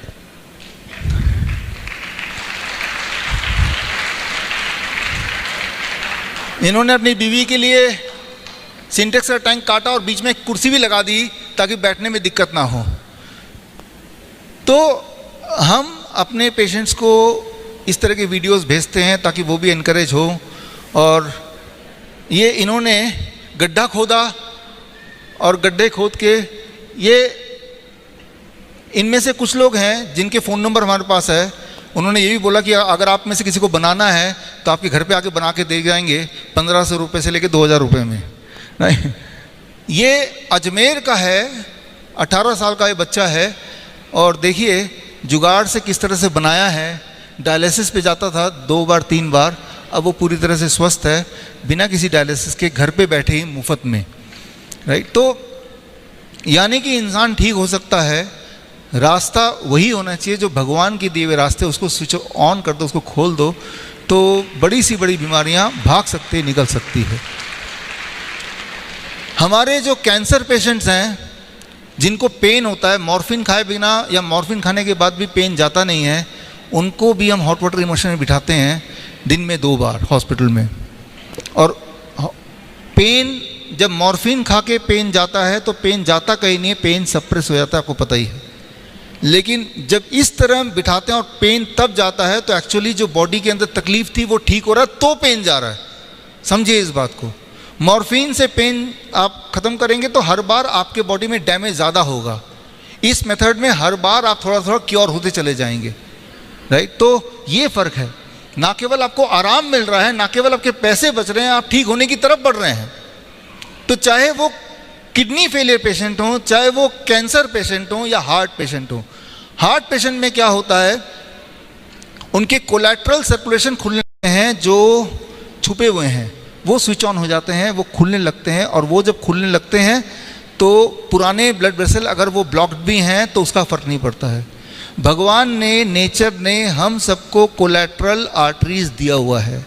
उसको स्विच ऑन करने के लिए या तो डाइट लेते हैं आप, उससे हो जाता है, नहीं तो हॉट वाटर इमर्शन करेंगे, इससे हो जाएगा। तो गार्बेज को बॉडी के अंदर ही रीलोकेट नहीं करना है, वो बॉडी से बाहर निकालना है। लेकिन बाहर निकालने के जो टेक्निक्स हैं वो नहीं जो इंसान ने दिए हैं, सर्जरी एक्सेट्रा, रेडिएशन एक्सेट्रा, वो जो भगवान ने दिए हैं, जैसे मैंने आपको बताया। और वो काम करते हैं, सदियों से काम करते हैं। हमारे आयुर्वेद में भी लिखा हुआ है, आपको मैंने उदाहरण भी दे दिया है, और इसके references end of transplant book में है, जो कि आप फ्री डाउनलोड करके पढ़ भी सकते हैं। अभी तक जो बात कर रहे थे ठीक कैसे हों, आखिरी बात, आखिरी 5 मिनट और, ठीक कैसे रहें। ठीक तो हो गए, हम में से बहुत लोग बीमार हैं भी नहीं। ठीक रहना भी एक आर्ट है। तो अगर फिश के कॉन्टेक्स्ट में बात करें, मान लो ये फिश, इसका पानी भी सही है, न्यूट्रिशन भी पूरा है, खाना भी मिल रहा है। अगर मैं इन फिश को बीमार करना चाहूँ तो एक काम कर सकता हूँ कि इन फिश के चारों तरफ इस तरह के लाइट लगा दूँ 24 घंटे, 24 घंटा दिन। अगर फिश एक्वेरियम में आप लेते हैं और 24 घंटा आप लाइट में रखते हैं तो फिश धीरे धीरे बीमार पड़ के मर जाएगी। फिश को 12 घंटा लाइट चाहिए और 12 घंटा डार्क चाहिए, जैसे इंसान को चाहिए। या अगर आप 24 घंटे डार्क में रखते हैं, अंधेरे में रखते हैं, तब भी बीमार पड़ के मर जाएगी। तो इसे कहते हैं बॉडी क्लॉक। जो इस दुनिया में जो भी पैदा हुआ है, हम सबका एक बॉडी क्लॉक है। और ऑन एवरेज 12 घंटा उसमें दिन और 12 घंटा रात। इसको अगर आप डेविएट करेंगे तो बॉडी क्लॉक आपका बिगड़ेगा, बॉडी क्लॉक बिगड़ेगा तो आप बीमार पड़ेंगे and finally you will die. इसे कहते हैं सर्केडियन रिदम। तो सर्केडियन रिदम अगर आपका ठीक नहीं है तो डाइट या कोई भी चीज़ आपकी काम नहीं करेगी। सर्केडियन रिदम को ठीक करना है, बॉडी क्लॉक को। तो कैसे ठीक करना है, एक छोटा सा एग्जांपल दे रहा हूँ। इस पूरे 1 घंटे 1.5 घंटे में अगर आप सोचते हैं कि इस पूरे लेक्चर का एक बात आप घर ले जाना चाहते हैं, सबसे इम्पॉर्टेंट, तो वो जो अब मैं बताने वाला हूँ सबसे इम्पॉर्टेंट है। और आखिरी बात वैसे भी याद रहती है, ये सबसे आसान भी है, सबसे पावरफुल है और घर पे भी आप कर सकते हैं। वो ये बॉडी क्लॉक मेंटेन करने के लिए हम अपने हॉस्पिटल में हर पेशेंट को DIP डाइट पे रखते हैं। आप में से कितने लोग ऐसे हैं जिनको DIP डाइट पता है एटलीस्ट क्या है? काफ़ियों को पता है, राइट। जिनको नहीं पता एक बार को, तो ये का होमवर्क है कि आप किसी से पता कीजिए, फिर भी नहीं पता चलता तो आप गूगल में डालिए DIP डाइट, मेरा नाम डालिए तो खूब सारा आपको एग्जाम्पल मिल जाएगा। इस DIP डाइट को मैं एक्सप्लेन नहीं करता, आप खुद कीजिए इसको। DIP diet plus 0 voltage plus time as medicine. 0 voltage एक इंटरेस्टिंग बात है। आपकी बॉडी की इम्यूनिटी सबसे अच्छी तब होती है जब आपकी बॉडी की वोल्टेज, जैसे इलेक्ट्रिकल डिवाइस की वोल्टेज होती है, आपकी बॉडी की वोल्टेज जब 0 हो जाती है तब आपकी इम्यूनिटी स्ट्रॉन्गेस्ट काम करती है। जो यहाँ पे इलेक्ट्रीशियन है, इलेक्ट्रिकल इंजीनियर, वो इस बात को समझेंगे। वोल्ट मीटर से आप कभी भी या इस वक्त आपकी बॉडी की वोल्टेज क्या चेक कर सकते हैं। इंसान की बॉडी की वोल्टेज कभी भी 0 नहीं होती, बाकी सारे जानवरों की बॉडी की वोल्टेज हमेशा 0 रहती है। तो इंसान ज़्यादा बीमार पड़ता है। अगर कोई भी बीमारी ना पड़े या बीमारी है तो ठीक हो जाए, तो सबसे आसान और सबसे अच्छा तरीका है अपने वोल्टेज को 0 कर लो। ये मैं आसान भाषा में समझा देता हूँ आपको। आपके बॉडी में जब भी कोई पेन होता है, दर्द होता है, इन्फ्लेमेशन होता है, घाव होता है, कोई ट्यूमर होता है, कोई स्टोन होता है, कोई भी विकृति होती है तो आपके बॉडी में इलेक्ट्रॉन डेफिशिएंट हो जाता है। इलेक्ट्रॉन जितना कम होगा उतनी बीमारी बढ़ती जाएगी। पूरे दुनिया में फल सब्जी ये सब इलेक्ट्रॉन नहीं देते आपको, वो सिर्फ मिट्टी देती है, धरती देती है। जब आप नंगे पैर धरती पे पैर रखते हैं, धरती पे पैर रखते हैं, घास पे पैर रखते हैं या किसी पेड़ को टच करते हैं, जैसे ये पेड़ को टच किया मैंने, लेकिन अगर ये गमले में है तो नहीं फर्क पड़ेगा, अगर ये ज़मीन में गड़ा हुआ है तो ज़मीन के माध्यम से इलेक्ट्रॉन मेरे बॉडी में आने लगेगा पहले 10 सेकंड के अंदर। और अगर कोई वोल्ट मीटर है, वोल्ट मीटर जो आता है, वोल्ट मीटर से वो देख भी सकते हैं, चेक कर सकते हैं, और 10 सेकंड के बाद मेरा या आपका वोल्टेज 0 हो जाता है, वोल्ट मीटर में चेक किया जा सकता है। और अगर ऐसा ही आप करते रहें, जो डिप्रेशन के पेशेंट हैं, अगर 40 मिनट तक वो नंगे पैर खड़े रहें, उनका डिप्रेशन, उनका गुस्सा, उनकी जो अनसर्टेनिटी वो कम होने लगती है। यानी कि जो डिप्रेशन के पेशेंट हैं, दवाइयाँ छोड़ना चाहते हैं तो पैर ज़मीन पे मिट्टी में रख दें कुछ देर तक। कभी आपको गुस्सा आ रहा हो बहुत ज़्यादा तो जूते उतार के ज़मीन पे पैर रख दें, मिट्टी पे, कंक्रीट पे नहीं, आपका गुस्सा ठंडा होने लगेगा। तो इंसान ही एक ऐसा जानवर है जो धरती से जुड़ा नहीं है, ट्राई टू अंडरस्टैंड दैट। बाकी सारे जानवर धरती से जुड़े हुए हैं। भिखारी हैं, उतने बीमार क्यों नहीं पड़ते, राइट? धरती से जुड़े हुए हैं, उनके पास पैसे नहीं है जूते पहनने के। इंसान ही जूता पहनता है, बाकी जानवर तो पहनते नहीं हैं। जब भी अर्थक्वेक होता है, सुनामी आती है, कोई जानवर नहीं मरता है। जानवर वो मरता है जो इंसान के साथ बंधा होता है। बाकी एनिमल अर्थक्वेक से थोड़े समय पहले भाग जाते हैं वहाँ से, कीड़े मकोड़े भी भाग जाते हैं, क्योंकि सुनामी, अर्थक्वेक ये सब आने से पहले धरती से जो इलेक्ट्रॉन आता है वो रिदमिक नहीं होता, तो वो एहसास में अजीबोगरीब लगता है, तो उसे बचने के लिए एनिमल्स खिसकने लगते हैं, अपना लोकेशन चेंज कर देते हैं। तो जेट लैग आपने सुना होगा, जो लोग यूएस जाते हैं, क्योंकि इस वक्त यहाँ दिन के 2 बजे तो वहाँ रात के 2 बजे होंगे। तो यूएस जाने के बाद जब फ्लाइट से जाते हैं तो आपको कई दिनों तक रात को नींद नहीं आती, बिकॉज उस वक्त यहाँ का दिन होता है। तो आपका बॉडी क्लॉक यहाँ के हिसाब से सेट है, बॉडी क्लॉक ये होता है जो मैं बोल रहा हूँ, और कई दिन लग जाते हैं तब आप वहाँ के हिसाब सेट होते हैं। इस बार एक काम कीजिए, जो लोग यूएस जाते हैं, यूरोप जाते हैं, जैसे ही आप एयरपोर्ट से उतरे, अपने जूते उतार के, चप्पल उतार के, सॉक्स उतार के सीधे उस देश के मिट्टी में पैर रख दें, तो आपका बॉडी क्लॉक सेट हो जाएगा कुछ मिनट में। जिस तरह से आप मोबाइल, जैसे मेरा मोबाइल अभी फ्लाइट मोड पे है, आप फ्लाई करके यूएस पहुंच गए, अब मोबाइल चेक करते हैं तो टाइम किस जोन के हिसाब से होता है, इंडिया के हिसाब से।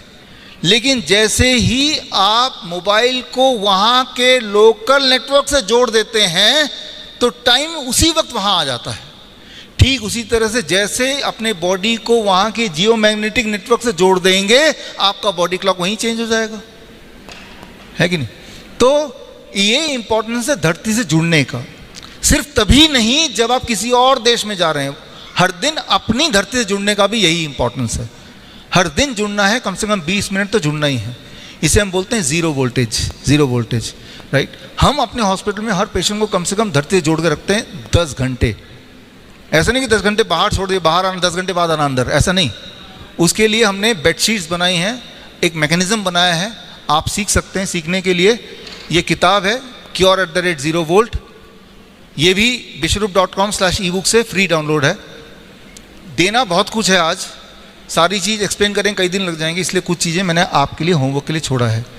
अब एक आखिरी बात जो मैं बोल रहा था, सबसे इंपॉर्टेंट बात, सबसे आसान, सबसे इंपॉर्टेंट, टाइम एज मेडिसिन। अपने बॉडी क्लॉक को ठीक करने का, अपने पेन को ठीक करने का, ब्लड शुगर को नीचे करने का, ब्लड प्रेशर को नीचे करने का, मोटे लोग हैं पतले होने का, पेट ज़्यादा है तो कम करने का, जिनके पेट में अलग तरह की दिक्कतें हैं, चाहे वो कॉन्स्टिपेशन एक्सेट्रा है, ठीक होने का तरीका आप में से उन लोगों के लिए जो DIP डाइट फॉलो नहीं करना चाहते, मेहनत नहीं करना चाहते, कुछ करना ही नहीं चाहते, बेसिकली उनको भी ठीक होने का थोड़ा बहुत तो हक है। तो वो लोग क्या करेंगे, अब मैं जो बताने जा रहा हूँ, this last 2 minutes, it's called time as medicine. Time as medicine इतना जो यहाँ पे रिसर्च पेपर है, समझ लीजिए आप, सुबह 10 AM टू शाम के 6 PM, ये 8 घंटे के ब्रैकेट में ही आपको खाना है। क्या खाना है, कितना खाना है, इसके बीच में कब खाना है, वो आपके ऊपर है। मैं खाने को बदलने नहीं बोल रहा, जो अब तक खाया वही खाइए, जितना खाना है उसे डबल खाना है तो वो खाइए, मैं सिर्फ टाइम को कम कर दिया, 8 आवर ब्रैकेट। जो हमारे कैंसर पेशेंट्स हैं रियल वाले, उनका जो टाइम ऑफ ईटिंग जैसे ही हम 8 घंटे के ब्रैकेट में कर देते हैं, यानी कि 16 घंटे फास्टिंग हो गया ना, अपने आप उनका पेन कम होने लगता है, अपने आप उनका ट्यूमर कम होने लगता है, अपने आप उनकी एनर्जी बढ़ जाती है, अपने आप उनकी ताकत बढ़ जाती है, सभी की। Time as medicine. अपने आप उनका इंसुलिन छूटने लगता है जो इंसुलिन डिपेंडेंट है, 1 हफ्ते में, 10 दिन में, 15 दिन में। Time as medicine. तो जो लोग बुरी तरह से डेस्परेटली ठीक होना चाहते हैं तो एक चैलेंज कर सकते हैं, 15 दिन के लिए 8 घंटे के ब्रैकेट में ही खाना है। क्या खाना है, कितना खाना है, आपके ऊपर है। शाम के 6 बजे के बाद कुछ भी नहीं खाएंगे। 15 दिन बीत गए, थोड़ी फ्लेक्सिबिलिटी दे रहा हूँ, 10 घंटे के ब्रैकेट में, यानी कि 8 AM to 6 PM के बीच में खाना है। 1 महीना बीत गया टोटल। अब 12 घंटे, 8 AM to 8 PM, 12 घंटे खाना है और 12 घंटे नहीं खाना है। ये लाइफ लॉन्ग चलेगा। अगर आप यही एक बदलाव कर लेते हैं जो मैंने पिछले 2 मिनट में बताया, तो इसी से आप देखेंगे 90% चीज़ें आपकी अगले 1-1.5 महीने में ठीक होने लगेंगी। इसी एक चीज़ से, सिर्फ only one thing, time as medicine. इसके रेफरेंसेस आप देखना चाहते हैं, ये रेफरेंसेस हैं, ये रेफरेंसेस हैं। और रेफरेंस देखना चाहते हैं तो जो कैंसर वाली बुक में रेफरेंस ही रेफरेंस है। इससे सबसे बड़ा रेफरेंस वो होगा जो बदलाव आप अपने ऊपर देखेंगे। और मैं ये नहीं बोल रहा हूँ कि आपको 3 महीना या 1 महीना वेट करना पड़ेगा। पहले दिन से ही, यानी कि आप डिसाइड कीजिए कल से करेंगे, देखते हैं। सुबह 10 बजे से खाना शुरू करेंगे, शाम के 6 बजे तक खाएंगे, उसके बाद नहीं खाएंगे। कल से ही बीपी, शुगर, जो दवाइयाँ लेते हैं मैं उनकी बात कर रहा हूँ, या जिनको दर्द होता है, या जिनको अर्थराइटिस का पेन है, जॉइंट का पेन है, कमज़ोरी है, एंजाइना है, कल से ही थोड़ा आप देखेंगे उसमें इम्प्रूवमेंट दिखेगी, ठीक होने लगेगा। एक दिन में ही आपको असर दिखेगा। Time as medicine, right. तो आप इसको यूज़ करें। और हमेशा कंक्लूड कर रहा हूँ मैं, याद रखें कि आप कहीं नकली पेशेंट तो नहीं। अभी हमारे हॉस्पिटल में एक लेडी आई, भागी आई, और भागी आई तो हेल्दी ही होंगे। बोला कि डॉक्टर ने बोला मेरा हार्ट 50% ही काम कर रहा है। मैंने कहा लिख के दिया, हाँ दिया है। मैंने देखा 50% इजेक्शन फ्रैक्शन का देखिए लिखा तो है। तो मैंने कहा आपको कितना चाहिए? कहा कि 100 कर दो मेरा। मैंने 100 अगर किसी का इजेक्शन फ्रैक्शन होगा वो उसको मरना पड़ेगा। जिंदा इंसान का 100 नहीं हो सकता कभी। और 50% इजेक्शन फ्रैक्शन नॉर्मल है, हम सबको सभी का इतना ही है।